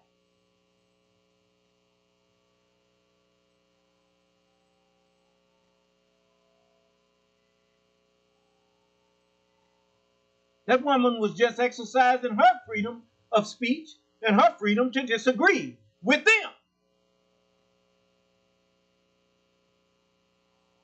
But they don't think you have the freedom to disagree with them. That's why I don't let them come in here to have a conversation with me. They don't think they are right. They don't care about right. They just care about what they want. Do you understand? They pursue money and power for the sake of money and power. What do you think it means when you've heard it quoted many times, especially if you watch Star Trek, when Khan, when he first met with Captain Kirk, William Shatner, the first time. Excuse me for saying James Shatner. That William Shatner played James Kirk. And so the first time he met with Khan, Ricardo Montalban, they was younger. And Khan tried to take the Enterprise and kill the captain. And they put down his rebellion and arrested him. And instead of throwing him in the brig and jail for the rest of his life, Captain Kirk looked at this planet down there, SETI Alpha 5, and told Khan, he said, Khan, are you willing to tame a world? And Khan said, have you ever read Milton? And Kirk nodded. And so they transported him down there to the planet. And as it was going off, Spock came up to Captain Kirk and said, Milton, excuse me, Captain, I'm not up on that. You know, I'm not familiar with that. He said, it's what Lucifer said after his fall. Better to rule in hell than to serve in heaven. Now, most people, they hear that and they don't really understand what's being said. See, when you have to remember who Lucifer was. Lucifer is a name which means light bearer. He was like the prophets. They were reflecting like the moon. It reflects, it bears the light of the sun, but it's not the source of the light. It bears the light. Do you understand? The prophets understood that they were light bearers, but they were the hosts to the light of God, and he chose them to be the teachers of the one who would become the Son of God. Do you understand? Now, Lucifer, he knew that God was his maker. He knew that God was the one who gave him his light. He bore the light, but he never really let it into his heart. Do you understand? He did not appreciate and love the one who gave him the light. Do you understand? And so, as far as he was concerned, he had enough, had all he needed. So, even when he's told that you misunderstand, this is not, you don't have enough. There's enough for me.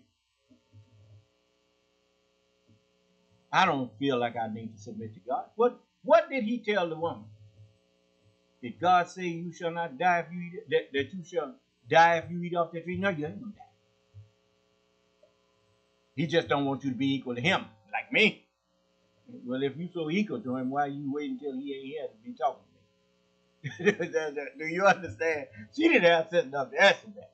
But anyway, so Lucifer, he said it's better to rule in hell, rule in misunderstanding, than to serve under someone who has understanding.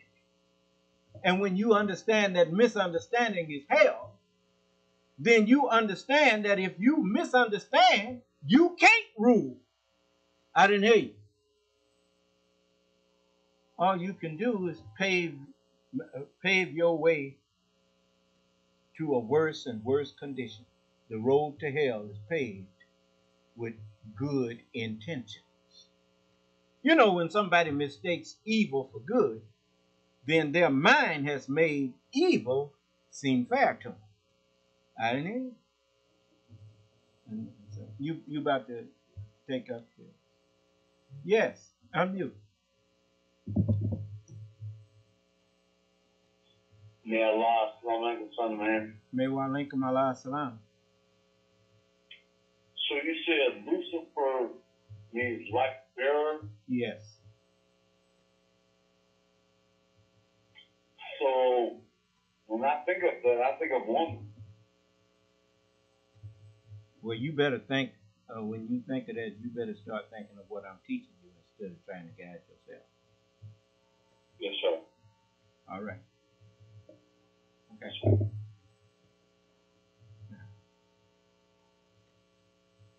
Was there someone else? Okay. So the only way that you can, like Allah told me, He said, "Son of man, I have made thee a watchman unto the house." To everyone who got the mind of Jacob, the house of Israel. Therefore, you hear the word at my mouth. Understand the words of my messengers. And you give all of the house of Israel, the whole world, warning from me. When I say to the wicked that he shall die in his iniquity, and you give him not warning to save his life, then he shall die in his iniquity, but his blood I'm going to require. His life, from that point on, I'm going to hold you responsible for the life he living because you didn't warn him. I didn't hear you. So, likewise, that's all President Biden was saying about Donald Trump. He ain't had no business up there talking about after these people and somebody from their group done killed a girl. He should have been admonishing them. What are you all doing? Is this what you stand for? There's good people on both sides. So in other words, that was good for that woman that got killed. It was good people who killed her.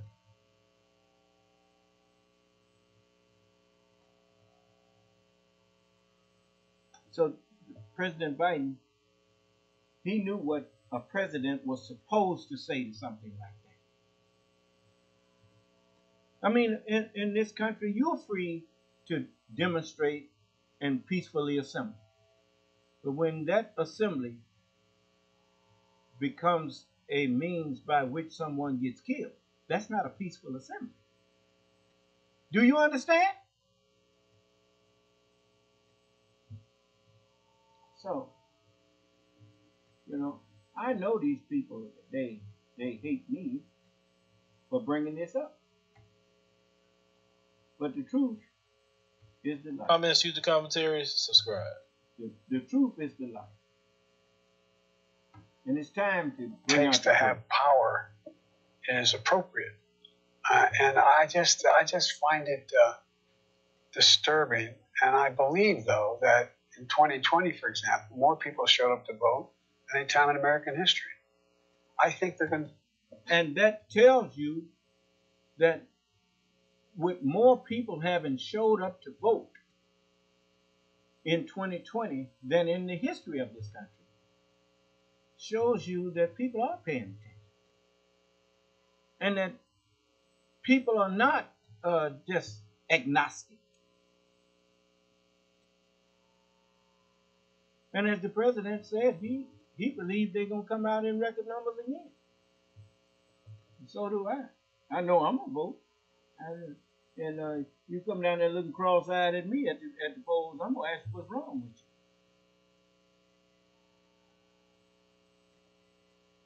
you. And, you know, coming up to You ain't got no business even coming to the polls with a gun.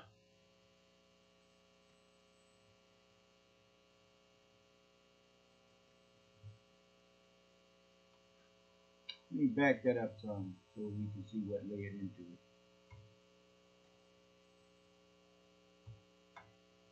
At the time in the 30s in Germany, and accompanied by the white supremacists, the young woman got killed. And they asked, and I talked to her mom, and when she got killed, and the president was asked, "What did you think?" He said, "There are fine people on both sides."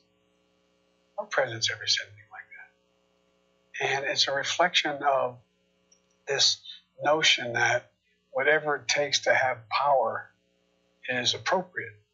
And I just find it disturbing. And I believe, though, that in 2020, for example, more people showed up to vote than any time in American history.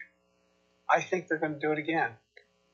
On that point about people being in it for power's sake, a far-right conservative person said earlier this month about the Senate race in Georgia, and I quote, "I don't care if Herschel Walker paid to abort endangered baby eagles. I want control of the Senate." You were in the Senate a long time, 1973 to 2008. You know that institution inside and out better than anybody probably who's ever served. And that time, you served with many Republicans. Many conservative Republicans. Right, super conservative Republicans. My question to you is... Now remember, that statement, I don't care if Herschel Walker voted for, the killing baby eagles or whatever. I just want control of the Senate. Why do they want control of the Senate? It's because they have learned that the way to the foundation of America to destroy it is through its three branches of government. Destroy any one branch, and you just about done crippled this government and just about done destroy it. Any of those one branches get destroyed, you through. And they've been working on it, installing their people into the positions of lawmakers and judges. They can do now what they couldn't do in the Civil War of 1860 or 1862. Do you understand? I mean, it's like they in a time bubble or something. They're so busy thinking about how happy they was to enslave us. They even took credit for it, as though it was their power, their wisdom that enslaved us, when it was neither their power nor their wisdom. See, you done forgot something. When Almighty God says something is going to happen, the reason it always happens is because he takes charge of the affairs and regulates them and makes it happen. Do you understand? Just like me standing up here talking to you like all of you are children. You think I could do that if Allah wasn't with me? Let's see you do it.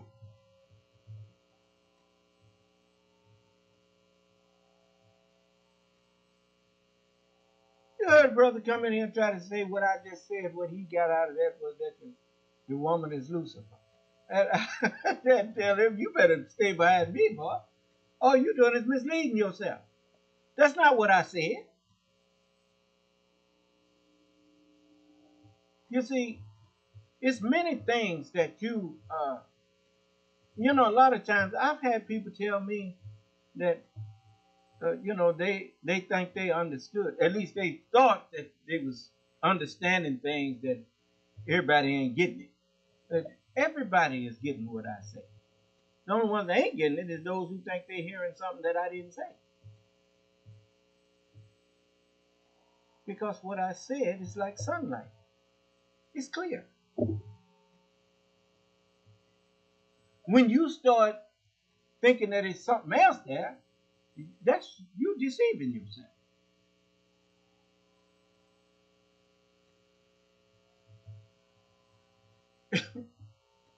And most of the time, that's because you think that you thinking past me now. Well, when he's not here, I'm probably gonna be the one. Ain't gonna be nobody the one after I'm not here. You just can't stand the fact that I'm the last, huh? I am the first and the last. Everything is completed with me.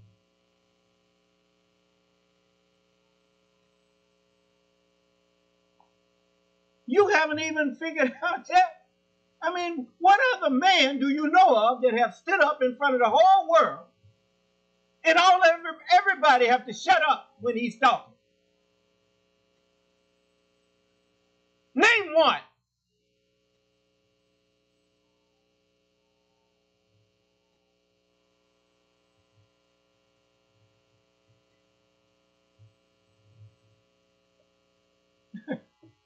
Anyway, okay, you go. All of you that didn't pay attention while I was teaching you, you gonna wish with all that was in you that you had, but you gonna wish it too late. President, can our democracy survive when the Republican Party only cares about power? Well, look, I think that if we allow the Republican Party to continue to metastasize into what it... See, even these questions are coming from you can tell that the reporter is not politically astute. Because those people didn't get into the offices of the Senate and the House of Representatives in no vacuum. You voted them in there.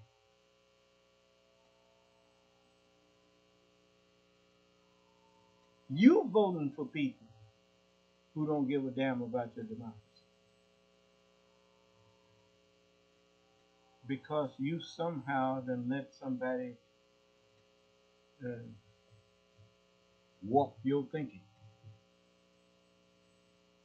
Even though you've seen, I mean, you look at the school system and you see black, brown, yellow, and white children going to the same school system.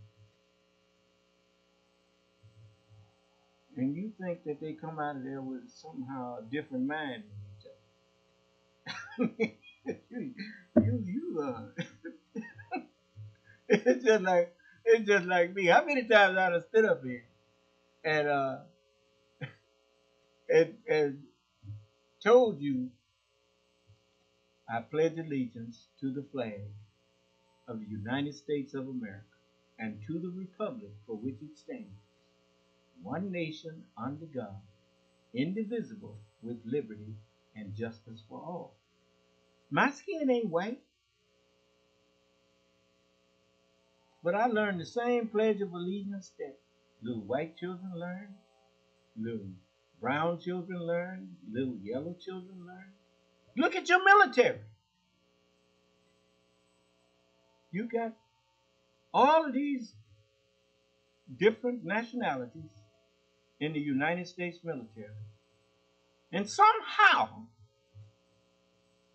you have convinced yourself that ain't nobody an American but white people. When you didn't even originate here. You came here and found black people here already. That's equivalent to saying that going to Africa and saying that a black man ain't an African. You're pretty dumb. And you are willfully dumb. It's not that you don't know better. It's just that you would rather lie and justify unjust actions with lies than to just recognize the truth of your own forefathers. America is a melting pot. Things go in as separate, and they melt and become one. And they're mixed together. You do that all of the time. Aluminum is an alloy, isn't it? Steel is an alloy. It's a mixture of iron and what? Carbon? I mean, we came here a mixture. Sperm and ovum. Mixing. I mean, everything you got is a mixture.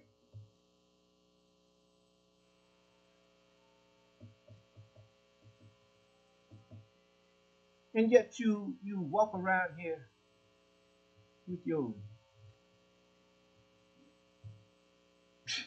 I don't even say jailhouse logic. Because if you thought you had any logic at all to what you were saying, you'd be in here trying to argue it. That's the very nature when people think they know something. And you say something contrary. Before they know it, they done contradicted you. Hey, wait a minute. You don't know what you're talking about. I didn't hear you. How come don't none of you come in here and say, wait a minute, man, you don't know what you're talking about? I didn't hear you. The messenger told you that I wasn't going to let you get away with going bowing to some other so-called grantor of dominion. No, you're going to bow to me.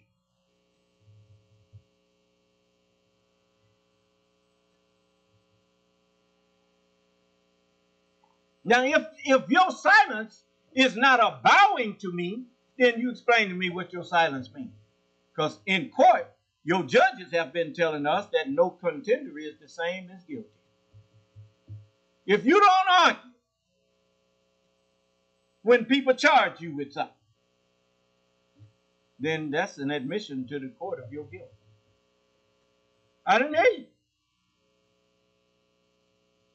You're not contesting it.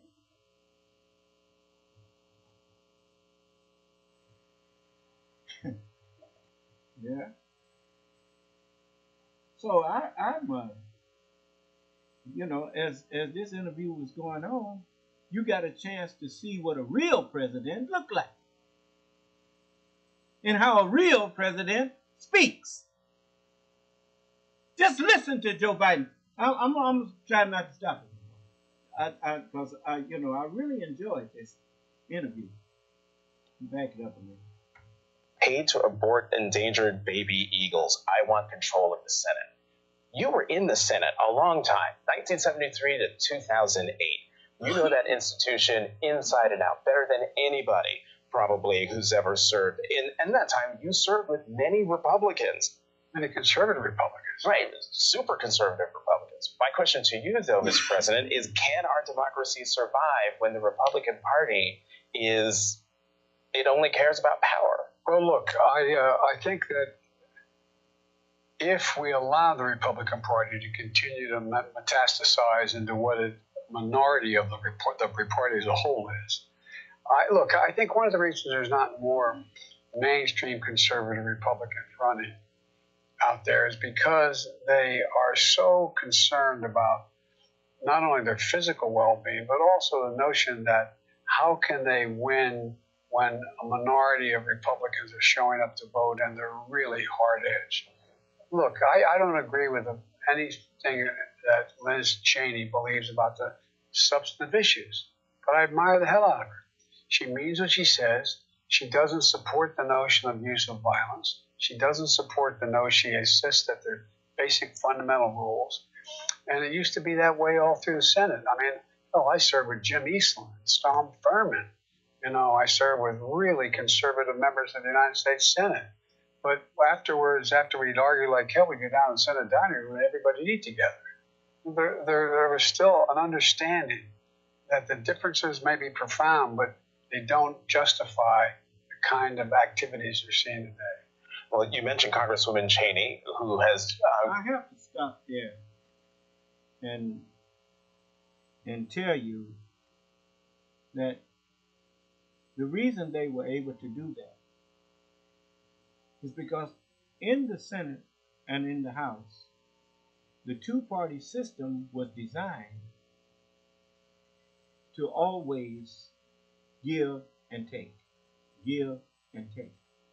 to make sure that, as it says, that the country could proceed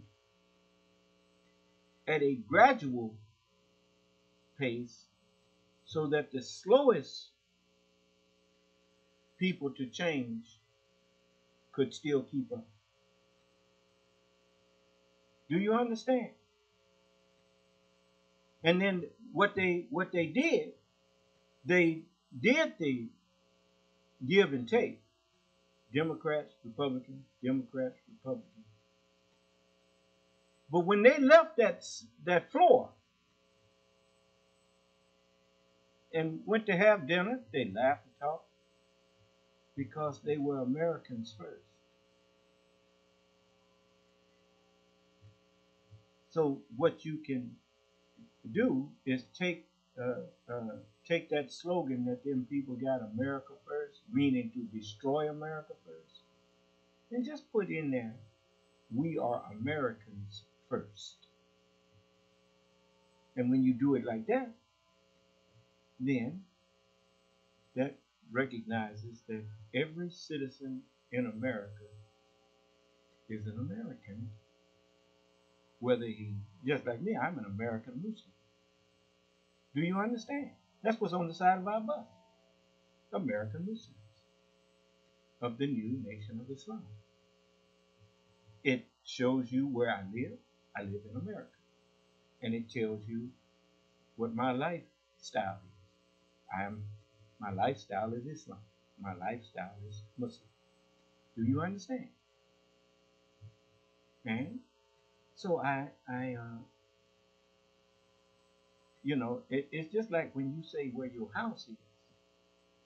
When you tell somebody that your house is here, then they know you're not going to go burn down your house.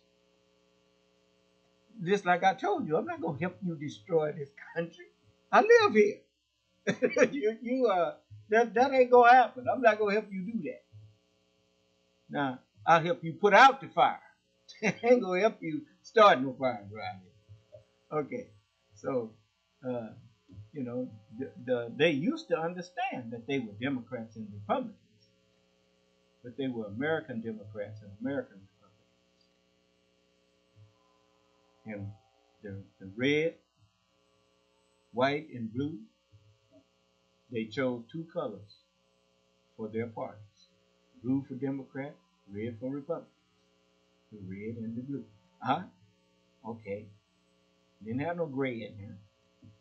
That was the Confederacy. They had gray, as they call it. So you have to remember that this is a lot of symbolism, but the Republicans and Democrats, their colors are in the flag. Do you understand? And so you want to always remember that you are brethren of the same household. And you cannot become mortal enemies, because a house divided against itself cannot stand. That is a divine saying. That's a divine truth. You can't say a house divided can't stand, but a house divided against itself cannot stand.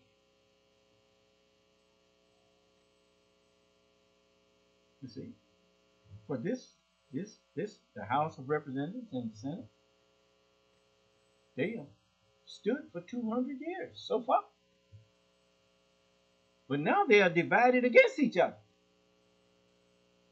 They're supposed to be for the United States. It's called the United States House of Representatives, the United States Senate. They don't forgot that. They got people in the government that were handpicked by the enemies of this union to go in and destroy it from within if you can. And they just sitting idly by watching it, thinking that somehow it's going to all work itself out. I've never seen a problem yet that worked itself out. I wish I could have learned how to make that happen, because I'd have been straight A's all through school in math and and word problems and all. If they worked itself out, I don't know nothing about no problem that ever worked itself out. But people always say stuff like that. Oh, it'll work itself out. No. Problems don't work themselves out. It takes someone who understands to work the problem, to solve the problem.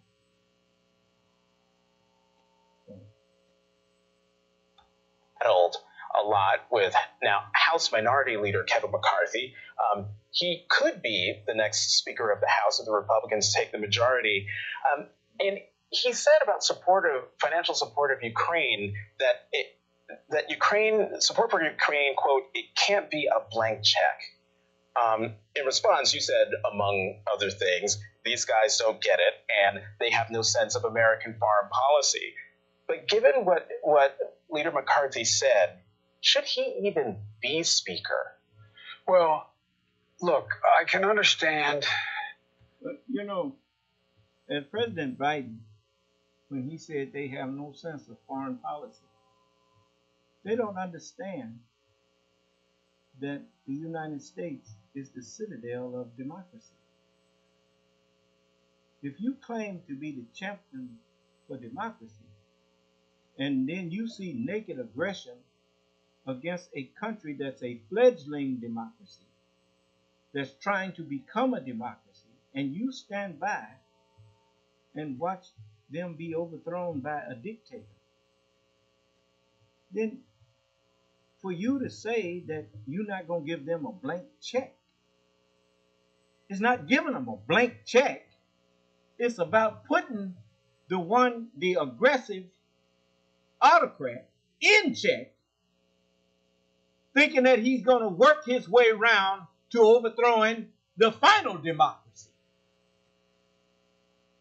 How long do you think it was going to take Adolf Hitler to get to the United States after he ran through Europe? He was hoping you wouldn't get into the war. Was paying Lindbergh and that other woman to do propaganda against the United States getting into war, saving them for last. Because if he could have ran through Europe and got England and got the rest of them, I really don't believe the United States would have been able to defeat Hitler then. England and the United States together defeated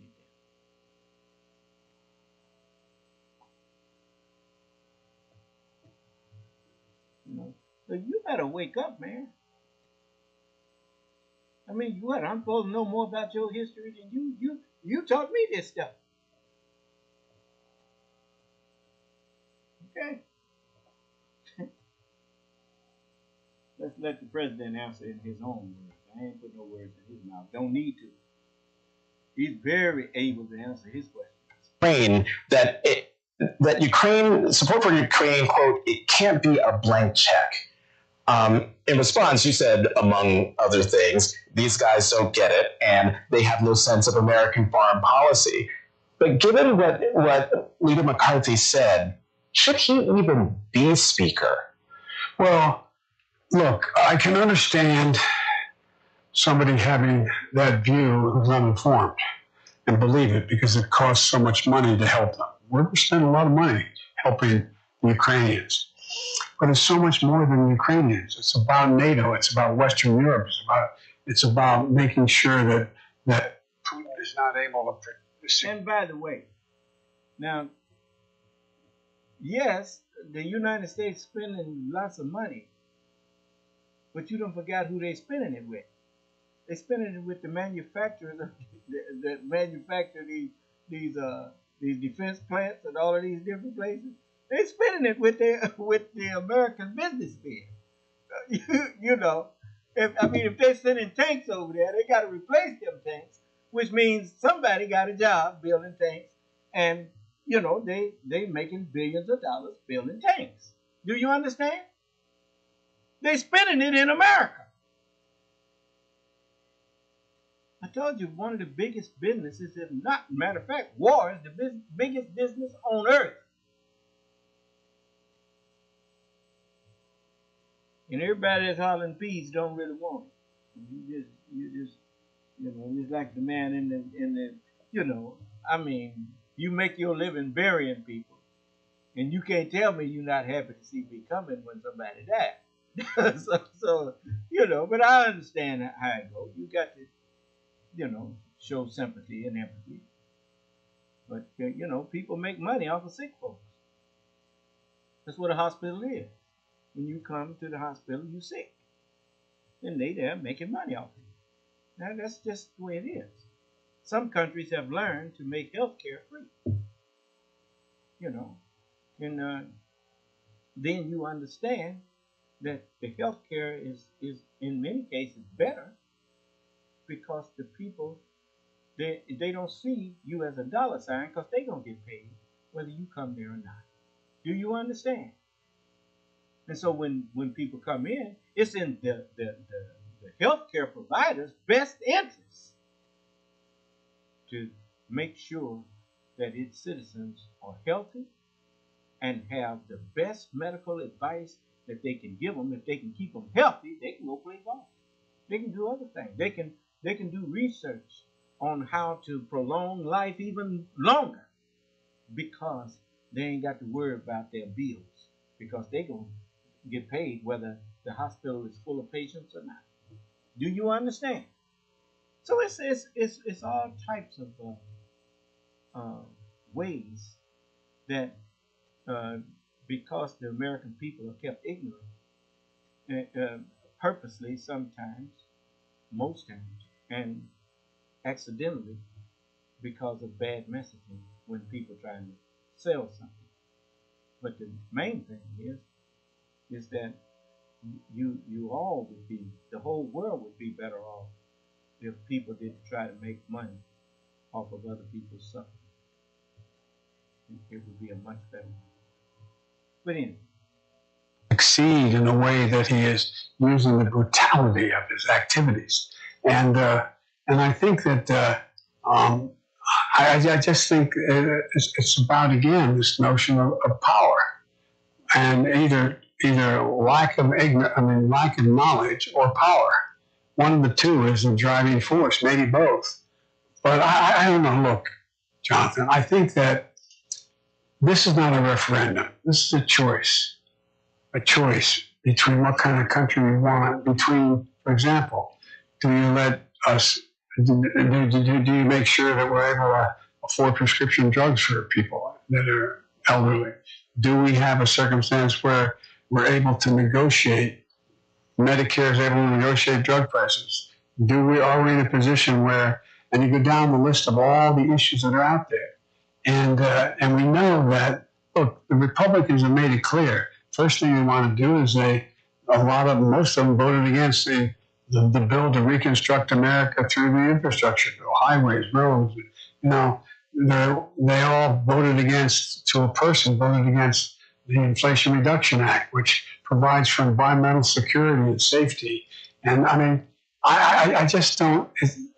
They don't have a platform other than tear down what I've been able to do. We've been able to do, and I don't know what they're for. You unveiled a new attack line earlier today. You dropped it here just a moment ago, but the full line was Mega MAGA Trickle Down. Surely you consider your student loan forgiveness program to be an antidote to that. But here's a problem, I think, for you and Democrats. Despite all the good economic news, low unemployment, record job creation, wage increases, Social Security cost of living adjustment to 8.7%, the highest in 40 years, and yet poll after poll shows that the American people trust Republicans on the economy and think that Republicans should control Congress. How do you break through that? I'm not sure about the polls, because the way people conduct polls today, it's hard. 90% of it is you get on a telephone where you have to call 7 times to get somebody to answer the phone. Number one. Number two, a lot of what we've done and we've passed has not kicked in yet. For example, we have all this money to rebuild the highways, bridges, internet, etc. But it's going to take time. It's not all happening overnight. It's not like we passed the law and all of a sudden the highways and bridges are all functioning. It's not like we're in a position where we're saying no senior, which we do, is going to have to pay more than $2,000 a year for their drug costs. Even so, some are paying $13, $14, $15 with helping their families because of cancer drugs and the like. It hadn't kicked in. It doesn't kick in until next year. So a lot of what we've done, people are hurting. They're hurting because, when you take away that margin for people sitting around the kitchen table and they're paying, 3 times as much or 2 times or 1.5 times as much for the gasoline, it matters. I grew up in a family where when that occurred, it was a discussion at home. And so I think this is a process of people making sure that what we say we're doing really is going to happen. And so that's why these last several weeks, all I'm doing is saying, here's what we're for, here's what they're for, and make a choice and vote. And I think people are going to show up and vote like they did last time. One of the things you said you're for, Mr. President, is codifying Roe. You've said you need 51 or 53 seats in the Senate in order to make that happen. But what happens if Republicans take control of Congress? How are you going to protect women? Veto anything they do. They have to get for them to make Dobbs, for them to outlaw Roe, outlaw the right of a woman to make a choice with her doctor, to not make exceptions for rape and incest and et cetera, and pass it out of the Congress to make it the law of the land. The president has to sign it. I'll veto it. One more quick question, Mr. President. You haven't officially said you're running for re-election, but NBC's Mike Memley, who you know well, quotes a senior staffer to the First Lady that a 2024 re-election campaign, quote, is something both Dr. Biden and the family fully support. And seeing that took me back to your 2017 book, Promise Me, Dad. You wrote about how your late son, Bill, insisted that you run for president in 2016. As we know, you didn't. You ran in 2020, but I also wrote him back there in 2016, asking him to run for president. And he just decided he wasn't going to run. I don't think I heard back from him. But I did write him asking him to run. Because it was a mistake on the part of the Democratic Party to try to just force Hillary Clinton into office. And they thought it was just a shoe-in against Donald Trump, they didn't realize that the country just wasn't ready for a woman to be president. Do you understand? But anyway,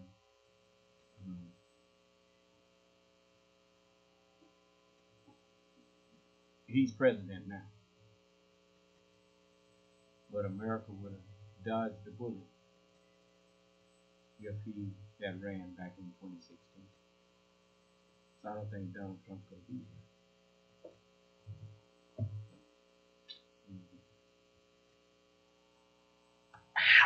You write in the book that Bo said it was, quote, your obligation, your, quote, duty to run. And you also write, duty was a word Bo Biden did not use lightly. You're president now. And there are plenty of people who are saying that you shouldn't run again because of your age. I'm wondering, what do you think Bo Biden would say to those people who think you shouldn't run again? It's not so much he'd say to those people, or he'd say to me, in my view. The only reason to be involved in public life is, can you make life better for other people? And depending on who the opponent is, if they have a view that is so and such the antithesis of what I believe democracy and I believe is good for average Americans, then his argument was, Dad, you have an obligation to do something. The reason I'm not making a judgment about formally running or not running, once I make that judgment, a whole series of regulations kick in. And I treat myself as a candidate from that moment on. I have not made that formal decision, but it's my intention. My intention to run again. And we have time to make that decision. Dr. Biden is for it. Mr. President. Oh. Dr. Biden thinks that, my wife thinks that we're doing something very important, and that I shouldn't walk away from it. Joseph R. Biden, President of the United States, thank you very much. Thank you, John. We're at Delaware State University, HBCU. Yep. in your home state. Of course, it makes me think probably the most preeminent HBCU graduate in the United States, the Vice President of the United States, Vice President Harris. How's she doing? Almost 2 years in. How's she doing? She's doing great. She is first of all, she's smart as hell. She has a backbone like a ramrod, and she has enormous integrity. And but if you take a look out there, there isn't any public figure that is, with 60% favorable ratings. I mean, now but she is doing a great job, and she is really, really thoroughly informed, and particularly on areas of foreign policy and national security issues. And so I find her to be extremely, extremely well qualified and a great asset. We have lunch once a week, and there's nothing that she is cut off from. Mm-hmm. We engage her in everything, but it's I think she's doing a great job. Since we're on a college campus, you gave a speech about college affordability, your student loan program, which got a couple of wins yesterday with the judges ruling in your program's favor. In addition to that, Mr. President, you also did that blanket pardon for people with federal charges of simple marijuana possession. The commentary is you did this as a way of getting the youth vote. Do you think that's going to work? I got over 60% of the youth votes last time. I didn't do that. But here's what it is. It's not what's going to work. It's what's fair. Mm-hmm. The idea that someone would sit in a federal prison for the possession and use, not the sale to minors, not the trafficking, not just possession, and sit in a federal prison makes no sense to me. None. And it just, anyway, so I've been thinking about this for a long time, and done a fair amount of research on whether or not just the mere use of marijuana, I'm not talking about legalizing, just the use of it, is so detrimental. And the idea of putting someone in prison, and what happens is, John, what happens is everything about their background gets put on hold. They can't borrow money, they can't buy a house, they can't, because they have a record. They've been in a federal prison. So it's not just to let them out of prison, wipe the record clean. Wipe it clean. And there's no rationale, in my view, for someone and thousands of young people being in a situation where they are put behind the 8 ball the rest of their life because they use marijuana. Mr. President, I can't be with you and not ask you a question. Have you all ever played the game Monopoly? When I was growing up, we played the game Monopoly.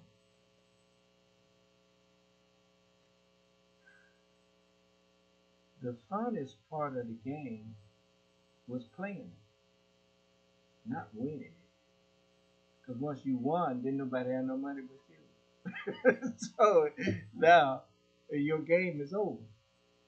See, when the Monopoly only works as long as all of the players have some money.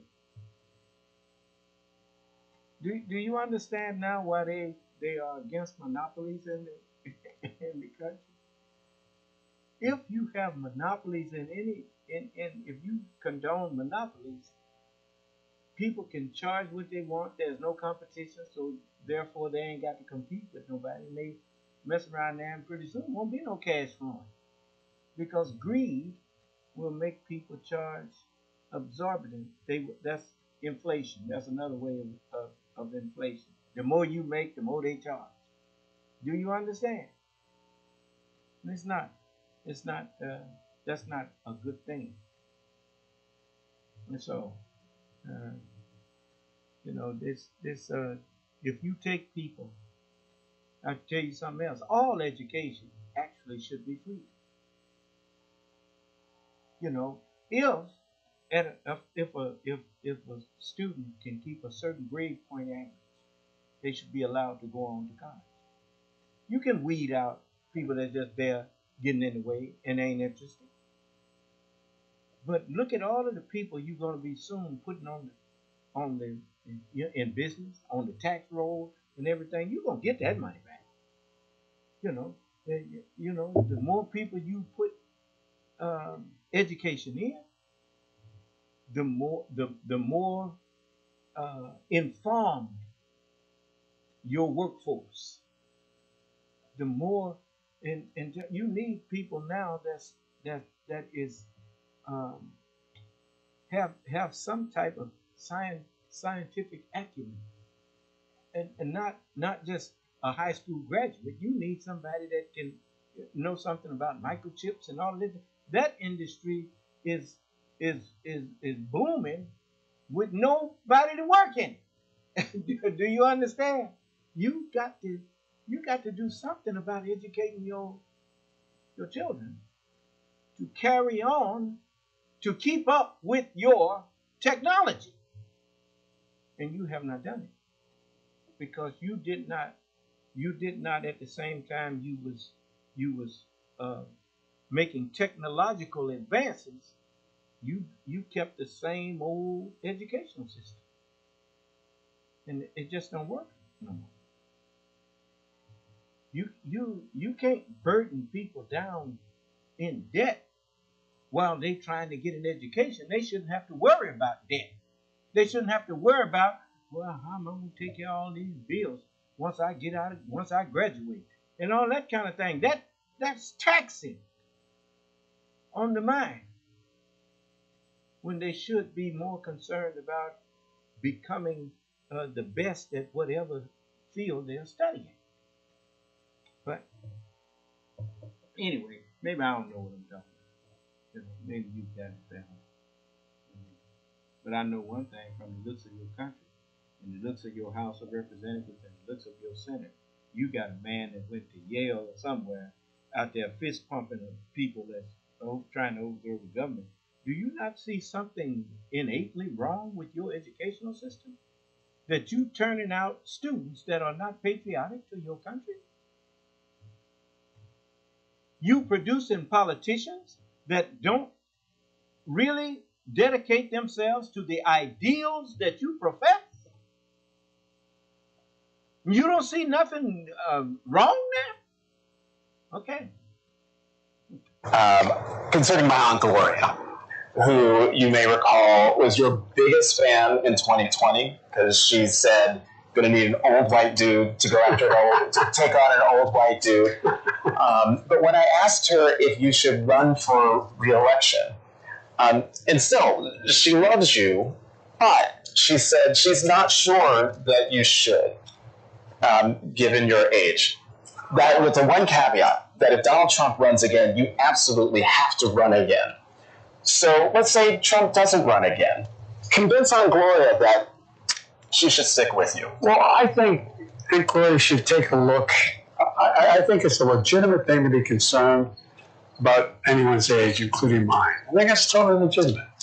But I think the best way to make the judgment is to watch me. Am I slowing up? Am I don't have the same pace as her? And that old joke, everybody talks about the new 70s, 50s, and all that stuff.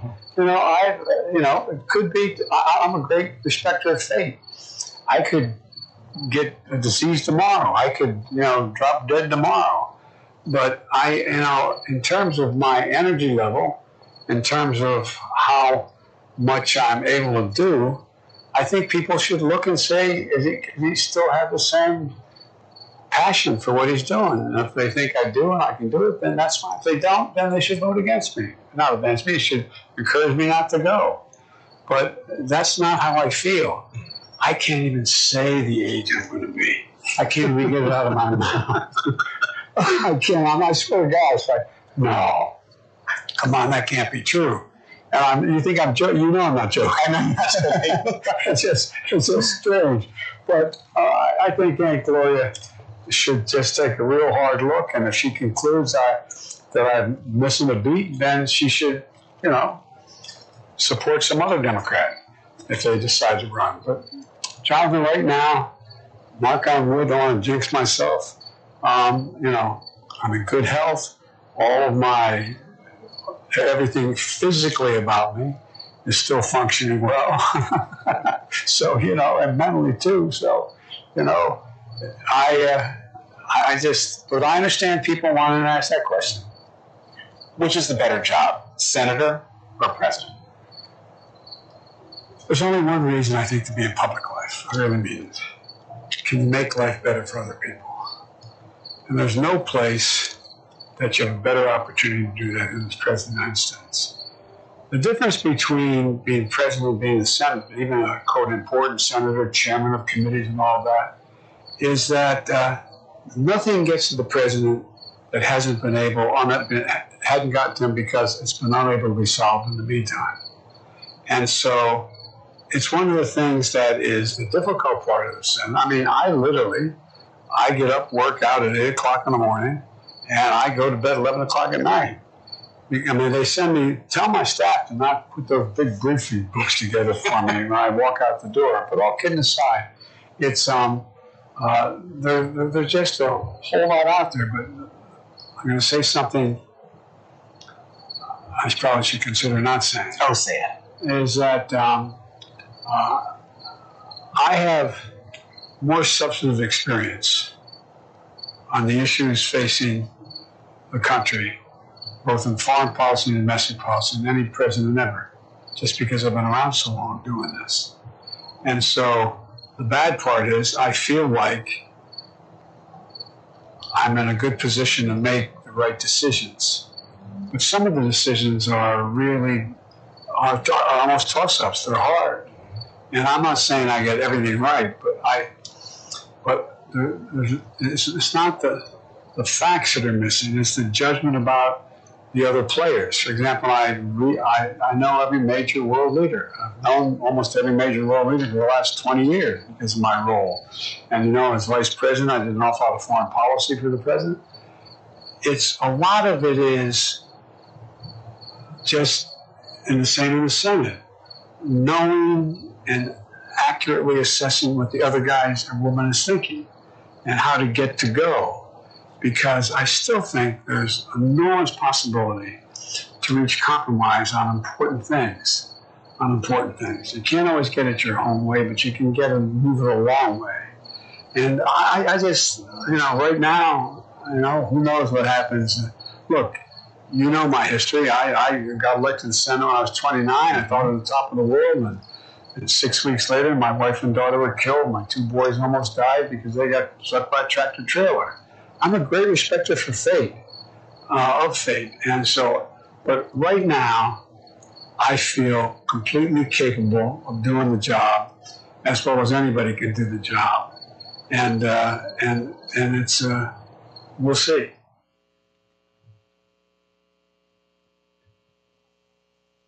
So, that is, I thought that was a very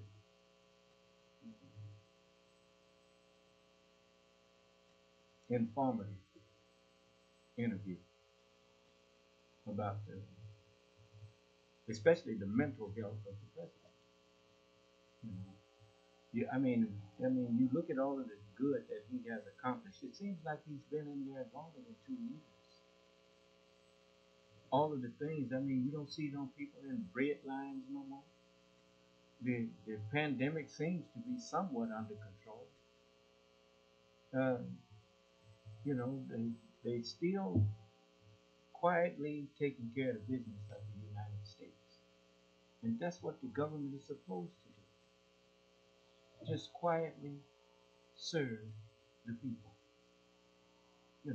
You go to get that booster, you don't have to pay nothing for it. They just give you the booster. Do you understand? Because you've already paid for it. That's part of your tax money working for you. There's a lot of things that we take for granted.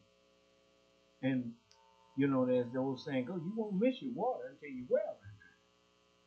Now, you sit up talking about you want smaller government, but I bet you don't want no smaller government when that hurricane tore up some of Florida down there. You want FEMA to get in there and help you. Yeah, well, FEMA is funded by your tax money. That's your government being there because you put it there. And just remember, if you take it away, it's because you're going to have to repeat history that made you, made those before you put that in place in the first place. You're going to get enough of being a niggard.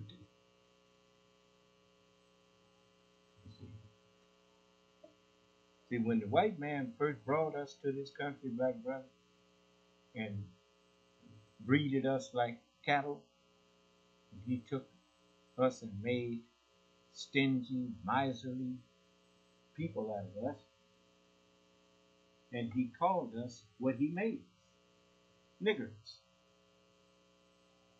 And just like people misunderstood Allah's salam alaikum, and it got changed to Assalamu alaikum because people started using it as a password and they forgot. If you ask them, what does ice mean? They don't know. Salam means peace. So what is ice?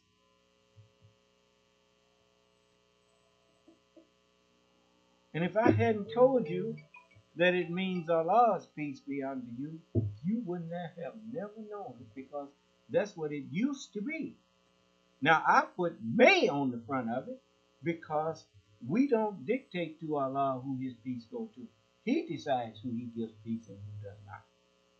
Do you understand? So the best I can offer you is may Allah's peace be unto you. Do you understand? Now, I think that we're going to have to go over a little bit tonight because I need you to hear. Now, you just heard what a real president sounds like. But let's look up niggard. Niggard. Let's see. Niggard.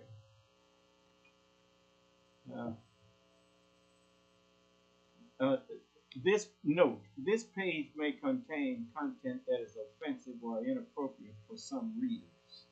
You know, I mean, what is this now? Now listen to this now. A stingy, grasping person, a miser, stingy, miserly. Remember when I called Donald Trump a nigger?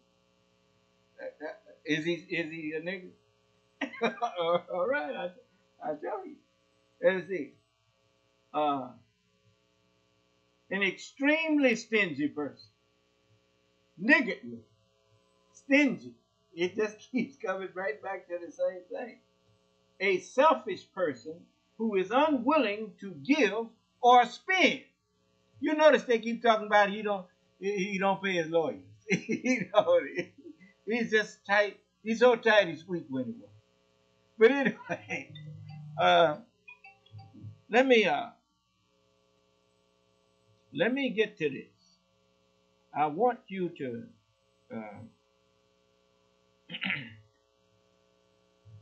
I want all of you to understand this.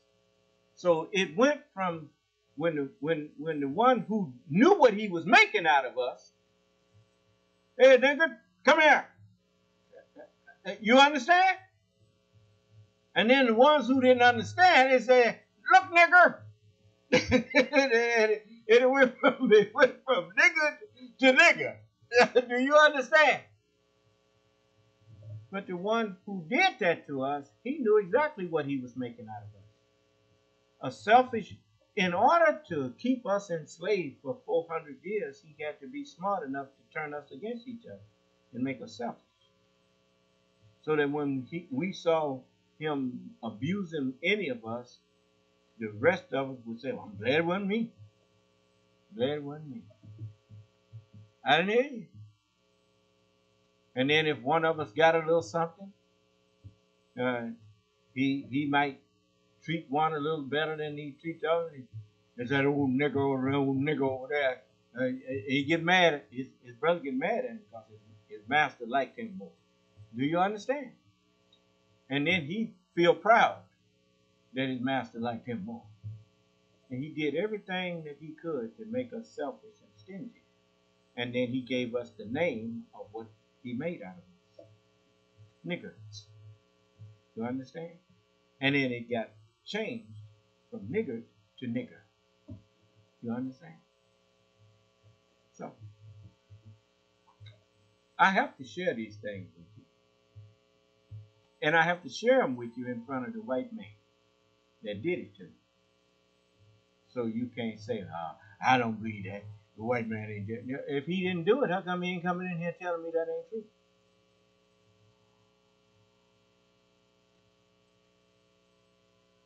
Whenever you ever known the white man to let you just outright lie on him if you black?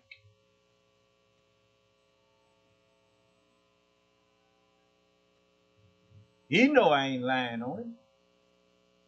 So now let's go here.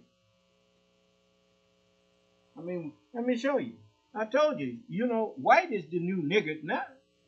I mean, look at you. When you saw black people and everybody being offered health care, even though you needed it.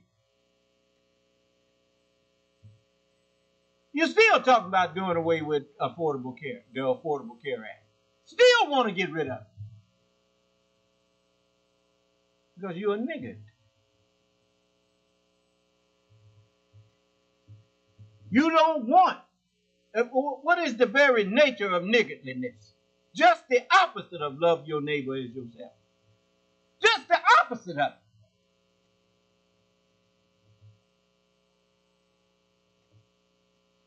You ain't got a nerve enough to be talking about you love Jesus. You just a love Jesus lie.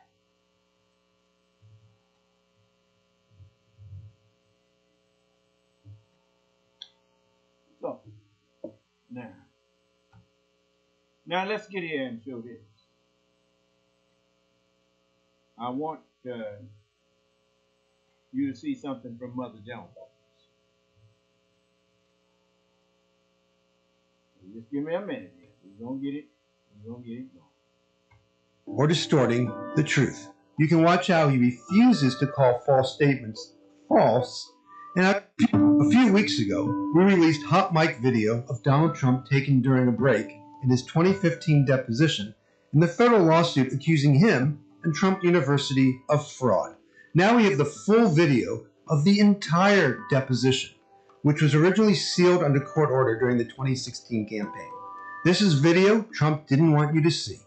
Here are 9 revealing clips of Trump doing what he often does, running away from or distorting the truth. You can watch how he refuses to call false statements false, and how he says he can't remember saying that he had one of the world's best memories. Now, I want you to pay attention to this so-called tough guy when he's in front of just a one-on-one interview, him and his lawyer with somebody. Now, he get out in front of you acting like he's so tough, right? But he's afraid when he gets in front of someone and they asking him one-on-one questions. He don't seem like the same person. Just look with his cowardly self. For my full analysis of each clip, visit motherjones.com/deposition. Now, do you feel that your attention to details has kept your memory sharp? Yeah, my memory's good. Well, you've described it as being better than good, right? I have a good memory. Well, you've described it as being one of the all-time great memories, right? Do you remember? Do you remember? Do that sound like the same fellow who stands up? I have one of the best memories in the world. How come he not saying that now? But just listen to him. He gets frustrated when the man keeps trying to get him to say what he had been out there telling the public. See, he's a coward.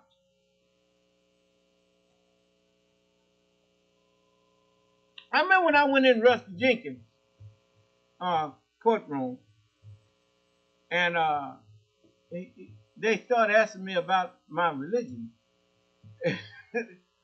I told him, I said, look, I'm not going to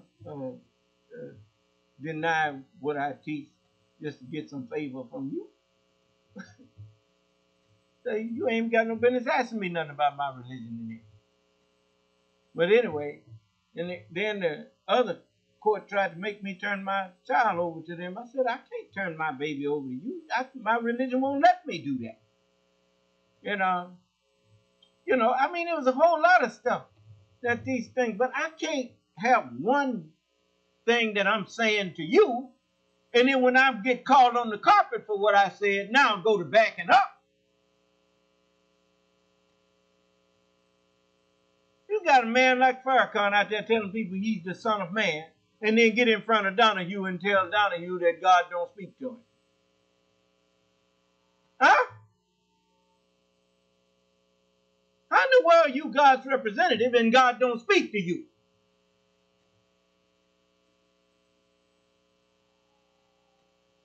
Who in the world is an ambassador for the United States that the president don't talk to?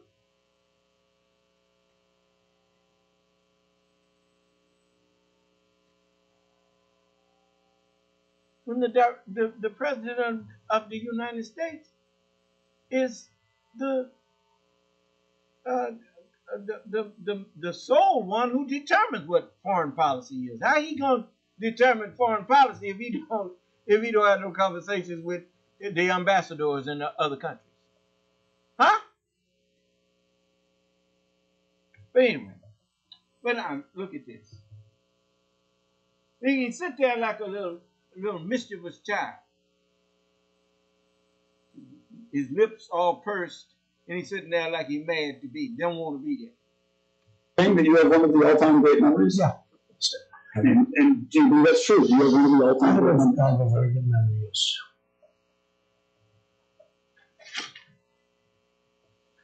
Do you believe you have one of the best memories in the world? That I can't tell you. I can't talk for other people, but I have a good memory. Well, you've stated, though, that you have one of the best memories in the world. I don't know, did I use that expression? Yes. Where? Could I see? I can play you a video view of the reporting. Did I say I have a great memory, or we're the best in the world? We're the best in the world. Is what the reporter quoted you to say. I mean, I don't remember that. Okay. As good as my memory is, I don't remember that. But I have a good memory. So you don't remember saying you have one of the best memories? I don't remember that. Okay. I remember you telling me, but I don't know that I said it. Do you recall saying that you have one of the all-time great memories? I think that was the expression I used. And you stand by it? Yeah, I have a great memory. I have a very good memory.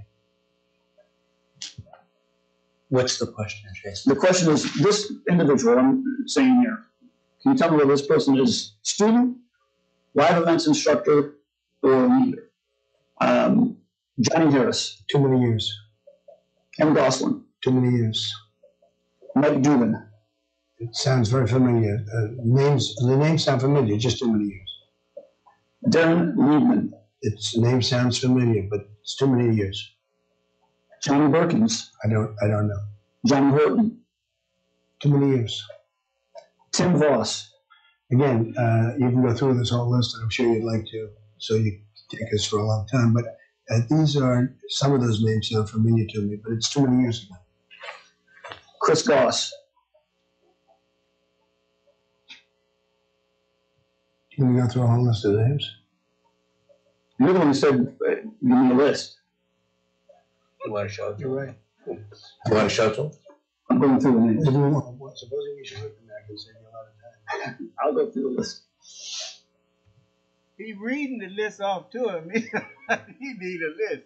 Now, and you notice he looked over there at his lawyer when the man asked him a question, as if asking the lawyer, "Why don't you say something?" I told you he's a coward. He's a liar. Look, there's no such thing as a liar who is not a coward.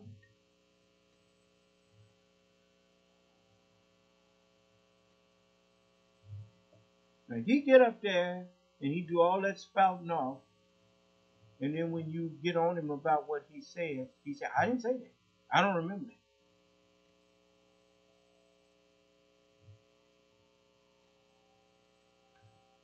We left off with Chris Goss. I just instructor. Again, some of these names sound familiar to me, but so many years ago. Sound familiar as in might have been an instructor, might have been a student. Could have been either. Would have been more like the instructors. I would have known the instructors much more so than the students. We have a lot of students testifying, but we have. But as far as that list is concerned, I would have the names familiar. It's just too. But when you say that list, we don't have any documents. I don't even know what list you're reading from. The lawyer is reading from a piece of paper. Shouldn't you have a document? Excuse me, that is not put in front of you. The record will reflect that, and the testimony will be evaluated in light of his refusal to let you see a list or represent what the list means. So just answer his questions, and we'll take it from there. Next question, please. Ken Berry. Too many years. James Webb. I don't remember the names. I don't remember the name. James Casper. Too many years. Too many years. Mike Casper. Too many years. Terry Martin. Some of the names, by the way, sound familiar, but too many years to know who they are. Paul Lucas. Same thing. Terry Lucas. Same answer. Mike Peterson. Same answer. Troy Peterson. Same answer. Chris Gillen. Same answer. Steve Gilpin. Same answer. Scott Miller. Same answer. Steve Miller. We're going to do this all day? Is it the same answer? Same answer. Derek McNulty. Same answer. Rick McNally. How many more do you have? How many more names do you have? Mr. Trump, you're the one who wants to get through this quickly. Just answer the questions and we'll get through it quickly. You're not going to get anything through quickly. You don't want to get anything through quickly. Same answer. Gary Stanton. Same answer. Johnny Perkins. Same answer. Gerald Martin. Same answer. Chris LaFrance. Same answer. Steve Goff. Same answer. James Webb. Same answer to your harassment questions. Chris Lombardo. Same answer to your harassment questions. Keith Holly. Same answer. Keith Sperry. Same answer. Howard Bell. Same answer. Howard Holler. Same answer. Bob Saracen. Same answer. Bob Stevenson. Same answer. Jeremy Same Moore. answer. Joe Lahore. Same answer. Mike. Same Mike answer. Mooney. Same answer. Rick McNally. Same answer. Mike Casper. Same answer. Tim Horstman. Same answer. Jeff Nolan. Same answer. Steve Gilpin. Same answer. James Christ. Same answer. Alex Christ. Same answer.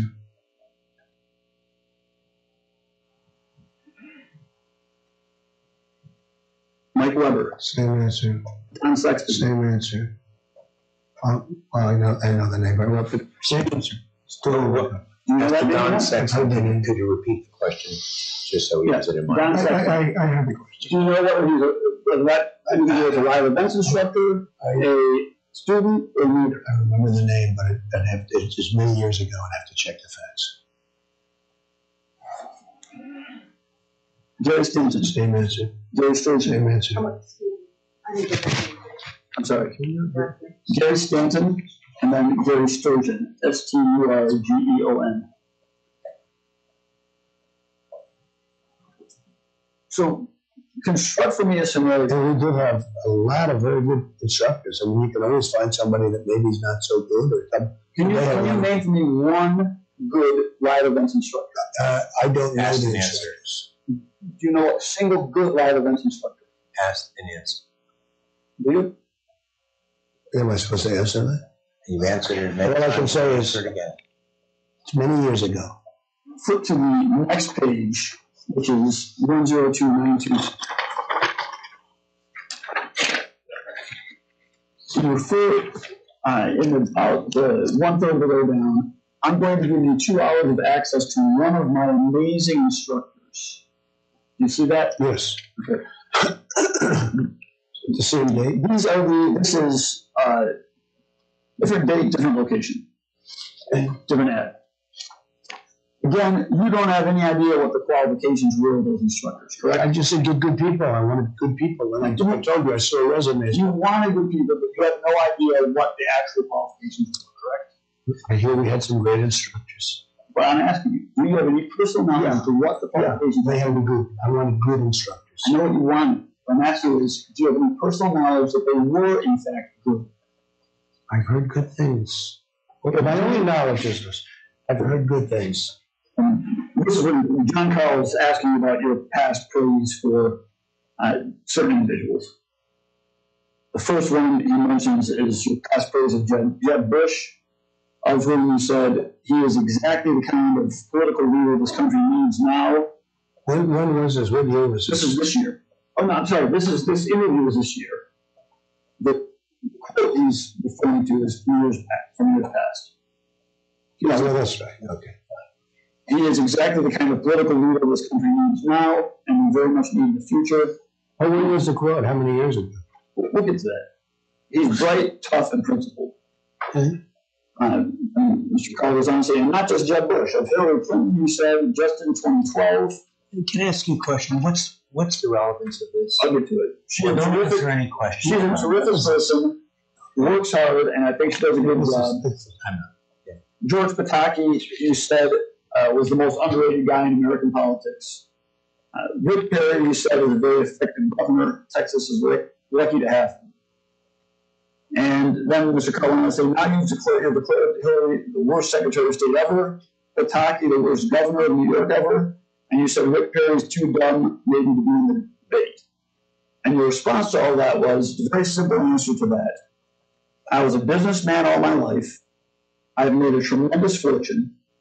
I had to deal with politicians, and I would contribute to them, and I would deal with them. And certainly I'm not going to say bad things about people because I needed their support to get projects done. I needed their support for lots of things, or I may have needed their support, put another way. I mean, you're not going to say horrible things and then go in a year later and say, listen, can I have your support for this project or this development or this business? So I say nice about almost everybody, and I contributed to people because I was a smart businessman. I've built a tremendous company, and I did that based on relationships. Is that the response you gave an accurate explanation for why you had said nice things about these folks in the past? See, he confessing that he's a con man. Do you understand? You can't believe nothing he tell you. Because he going to tell you whatever he think you want to hear in order for him to get what he want to get out of you. Do you understand? Now, you notice, there's a whole lot of people like that. I don't happen to be one of them, though. You notice people come in here, I tell them the truth. Because I'm not going to pass no collection plate. And you've already, every one of you, every human being on this planet, have already been ordered to give me tithes and offerings. And if you don't do it, you already in trouble. And so you know, you are, as the book says, will a man rob God? Yet you have robbed me. And you say, wherein have we robbed you, nigga? In tithes and offerings. That's what it says. So, just wait and see. Just wait and see. I ain't gonna beg you to give me nothing. And now are expressing different views. I don't think I should have to answer this. I think this is so far off base. It's just a filibuster. That's all you do. It's not a filibuster. You see what happens when he gets in there in front of somebody who he can't bully? Huh?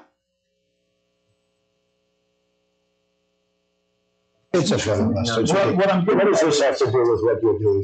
What I'm getting at is, you said in your explanation here that you had a business reason for complimenting these folks in the past, correct?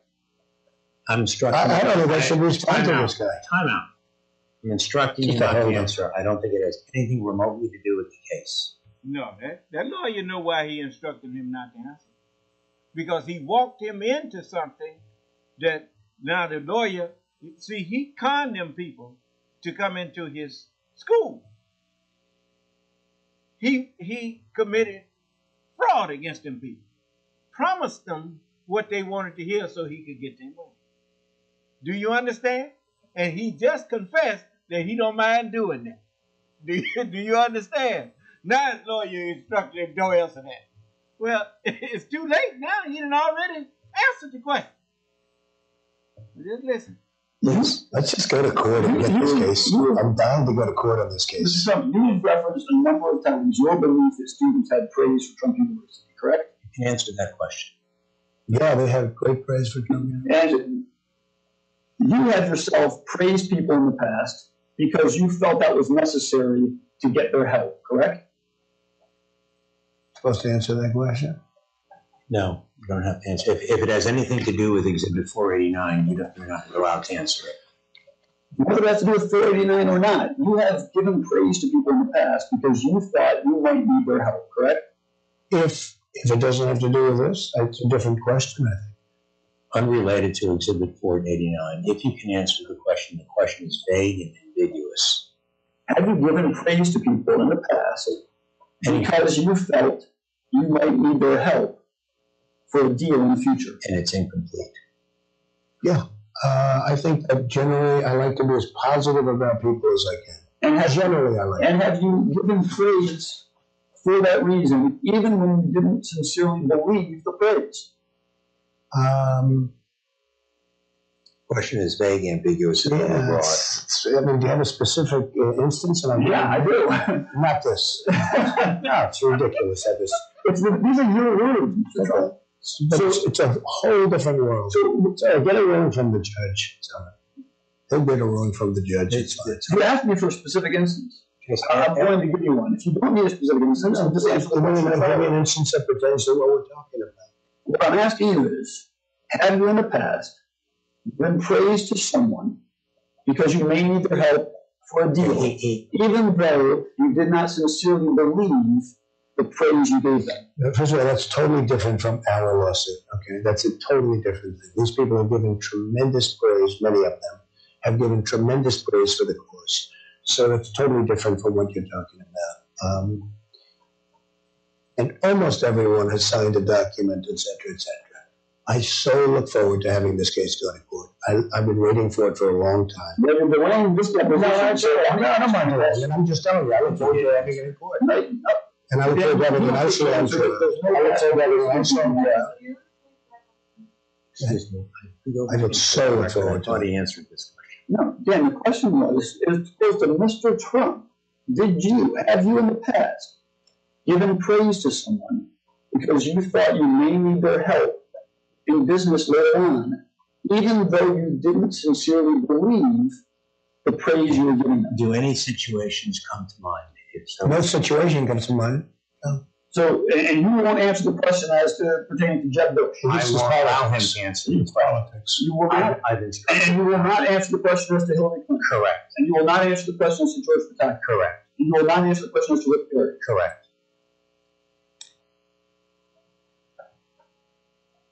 So you don't know if you've done that in the past? You'd have to give me a specific instance. I mean, you're asking. Other than the four you gave out. No. You would have to give me a specific instance. I'm giving you a specific having to do with business. Give me the business. Give me a business instance. Mr. Trump, you referred to Mr. Pataki as the most underrated guy in American politics. Time out. Correct? Please don't answer the question I've instructed you not to answer. Please move on, Jason.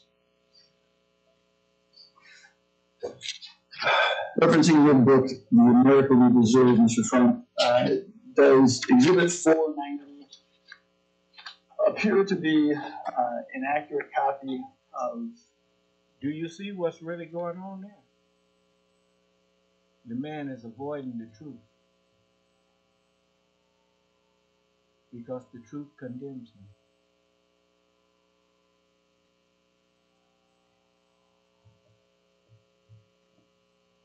Portions of that book? Yes. Okay. If you look at you, among other things in this book, you take the education industry to task, correct? I take what? And the education industry to task, correct? Well, I wrote it 16 years ago, so I talk about education. I think that I wrote it all the time. Okay, if you look at the second page of the exhibit itself, which is page 2. Yes, it's page 156 of the e-book version of this.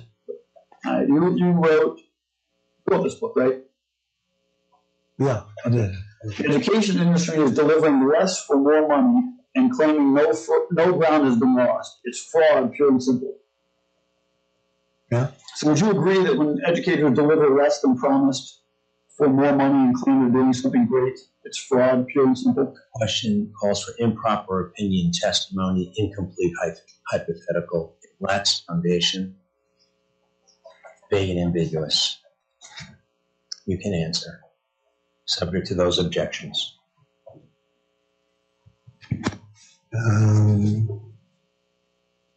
Education and living lesson.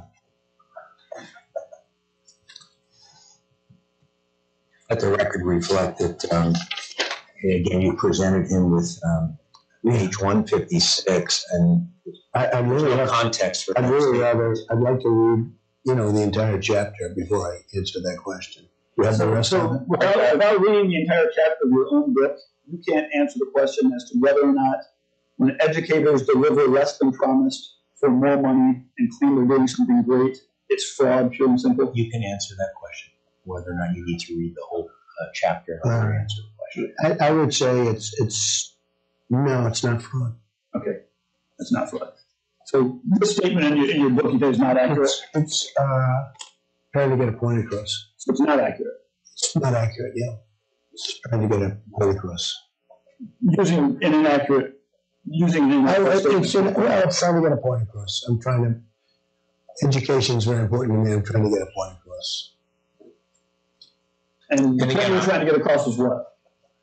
That education has gotten out of control, and that ideally something has to be done about it. So the fact that it was flawed, pure and simple, is just thrown in there? No, it's just I'm trying to make a point, and it's not flawed, but I'm trying to make a point as strongly as possible. up to you. I'm going to direct your attention. Exhibit 493 contains excerpts of Mr. Sexton's testimony. In this case, the Cohen case. If you could, please turn to page 261 of his testimony. And I'll represent to you that these questions are referring to that same script that you had in your hand, which is Exhibit 492. And the question posed to him was, you knew when you were sending the script. I'm sorry. Page number 6. Okay. Yes, there you go. Line 6. You knew when you were sending the script that you were sending it to individuals that had not, in fact, had been with Mr. Trump, correct? Answer. That's correct. And you knew, question, and you knew that Mr. Trump had not said anything to him over dinner, correct? Answer. That's correct.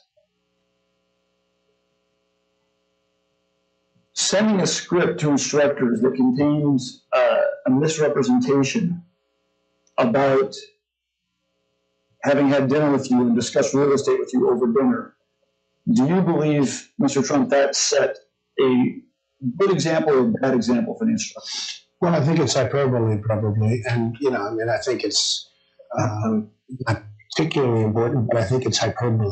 I object to the questions calling for improper opinion testimony and it's vague. So is that the kind of thing you consider to be an innocent exaggeration? That's same objections. Yeah, I'd say that's an innocent exaggeration, yes. So if the instructors are trying to basically convince the students that they have a close relationship with you, and that's part of the pitch, is that they have such a close relationship with you that you actually have dinner and talk real estate with them. That's, you believe, is innocent exaggeration? Same object. Now, you hear his lawyer offering objections in a deposition. That ain't really about that. If he thought those objections would hold any water, they wouldn't have settled out of court. Do you understand? You see. So that's really what hyperbole. He's just saying something to make it look like he's doing something. Do you understand? But the fact of the matter is, Donald Trump is a liar, and he, as that thing said there, Trump won't call a lie a lie. And he wrote in his book that when educators claim they're giving you something and give you less than what they promised, that's fraud. Huh? That's what he wrote in his book. Now he's calling his own book a lie.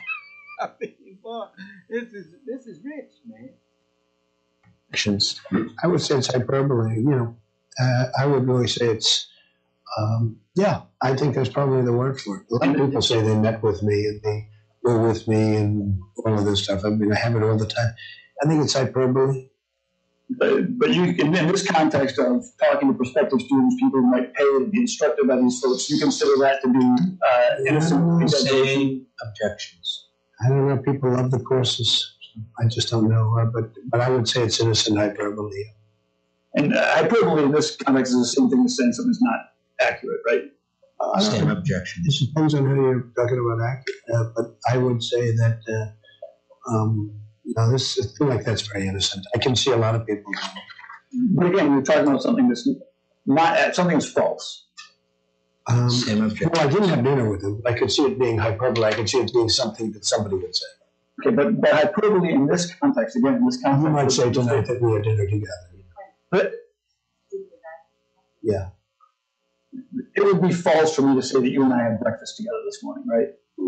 Yeah, it's sort of false. It would depend on how you meant it and how you said it, but it would be false. Is there so we sort of had lunch together. Is there any way? I think it's a statement of hyperbole. It's not the big deal. The big thing is how well they taught. Again, I'm focusing on this. These are false statements that this is a false statement that these folks had dinner with you when they did not, correct? I think it's hyperbole. That's what I think it is. I think it's, I think the important thing is the level of instruction. I think it's innocent hyperbole. Maybe he's trying to make it like, I don't know, but I didn't have dinner with him, but I think it's innocent hyperbole. And okay, this is line 7. And again, You were just following what you were told to say in this recording, right? That Donald Trump had personally picked you. Answer, that's correct. And just to follow up, you've never met Trump, right? Answer, no. Question, so it's not true that he picked you. There's an objection. Answer, yeah, it's true. He didn't pick me, no. See that, Mr. Trump? Yeah, well, that's different than what 178 says. Because 178, he was saying that because it's Michael Sexton. Michael Sexton was my arm. So, he was saying that Michael Sexton picks me. That's similar thing. So it's a very different kind of a question you'd be asking me. You agree with me that Michael Sexton doing something is not the same as you personally doing something, correct? No, I don't agree with that. Objection. Okay, so if Michael Sexton is brushing his teeth right now, is that the same thing as you brushing your teeth right now? Time that. It's an improper hypothetical. You can answer. Michael Sexton, I assume, picked him, and Michael Sexton's my representative. So he assumed that that I picked him. I mean, Michael Sexton is my representative. I don't hire most of the people in the Trump organization, but I hire them through people that work for me. So Michael Sexton was my representative, my personal representative. He picked him. And that's what he said in 178. But he also said you did not personally pick him. Well, the witness said that. Right. And he also said, no, I didn't pick him. I'm not saying I did pick him. Right. You're exactly. That's what I'm getting at. You did not personally pick him. Well, I'm not saying I picked him, but Michael Sexton picked him, and Michael Sexton is my arm. But you did not, he said he never met you. You did not meet him, correct? I don't think so, no. Okay. And you did not personally pick him, correct? No, I don't think so. Okay. Did you authorize Mr. Goff to represent the students that you, Donald Trump, had personally picked him? No, I never met him. Is that the level of candor to falsely represent the students that you had personally picked him? Yes. Is that the level of candor you expected from the instructors at Trump University? Assumes facts, not evidence, is argumentative and calls for improper opinion testimony. You can answer. My representative handpicked him. He was my top executive. And that's all I know. I mean, I haven't heard this, but my representative picked him, and I assume because based on what he said in 178, my representative picked him. So that's all I can say. But you agree? I didn't pick him myself. But you acknowledge, though, sir, that it is a false statement for Mr. Goff to say Donald Trump personally picked me. Check to the question as calling for improper opinion testimony and assumes facts, not evidence, and misstates the record. You can answer. Well, I guess he's saying I picked him through my representative. I mean, I assume that's what he meant. Well, that's not what he said. He said Donald Trump personally picked me. I'm just telling you. Objection that his testimony is in the record. It speaks for itself, and it goes beyond the one excerpt you identified. And what I'm asking you is, you heard what he represented the students, that Donald Trump personally picked me.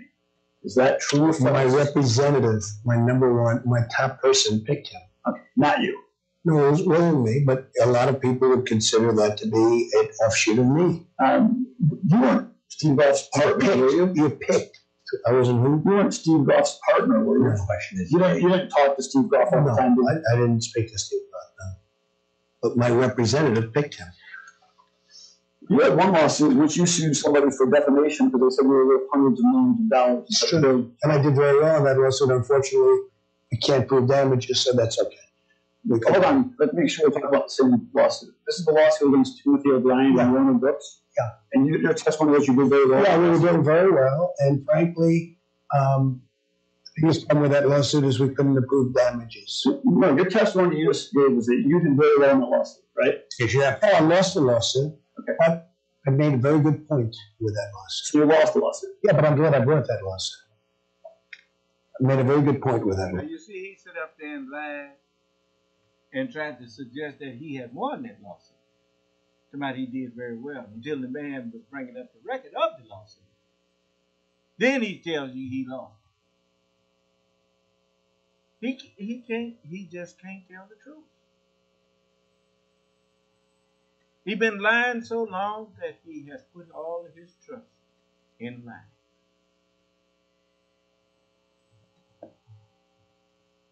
Listen. For the full story and all the videos, go to motherjones.com. I just wanted you to see that.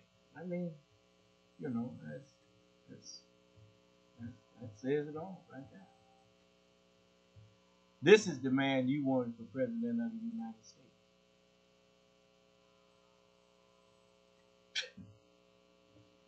Anyway, let me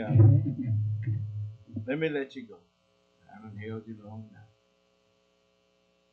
May Allah bless us all and keep us safe and in our right mind to accept the truth when it comes to us. My prayer, like Jesus prayed, he said, Father, I don't pray for the world, but for those that thou hast given me out of the world. I do away with all this time about Jesus loved everybody. So everything of good that I wish is for everyone if they will repent. But if you will not repent, hell is what you were promised, and I'm not going to try to change that. The wicked and the righteous are not alike. Then why should I be standing up here praying that they all get the same reward? So may Allah grant His peace and long life to all of those who believe in and accept the truth when it comes to them, and who hunger and thirst for Allah's truth of righteousness. And may He grant each of us a peaceful and pleasant night's rest and sleep, and a happy, peaceful, and pleasant morning's rise. May Allah's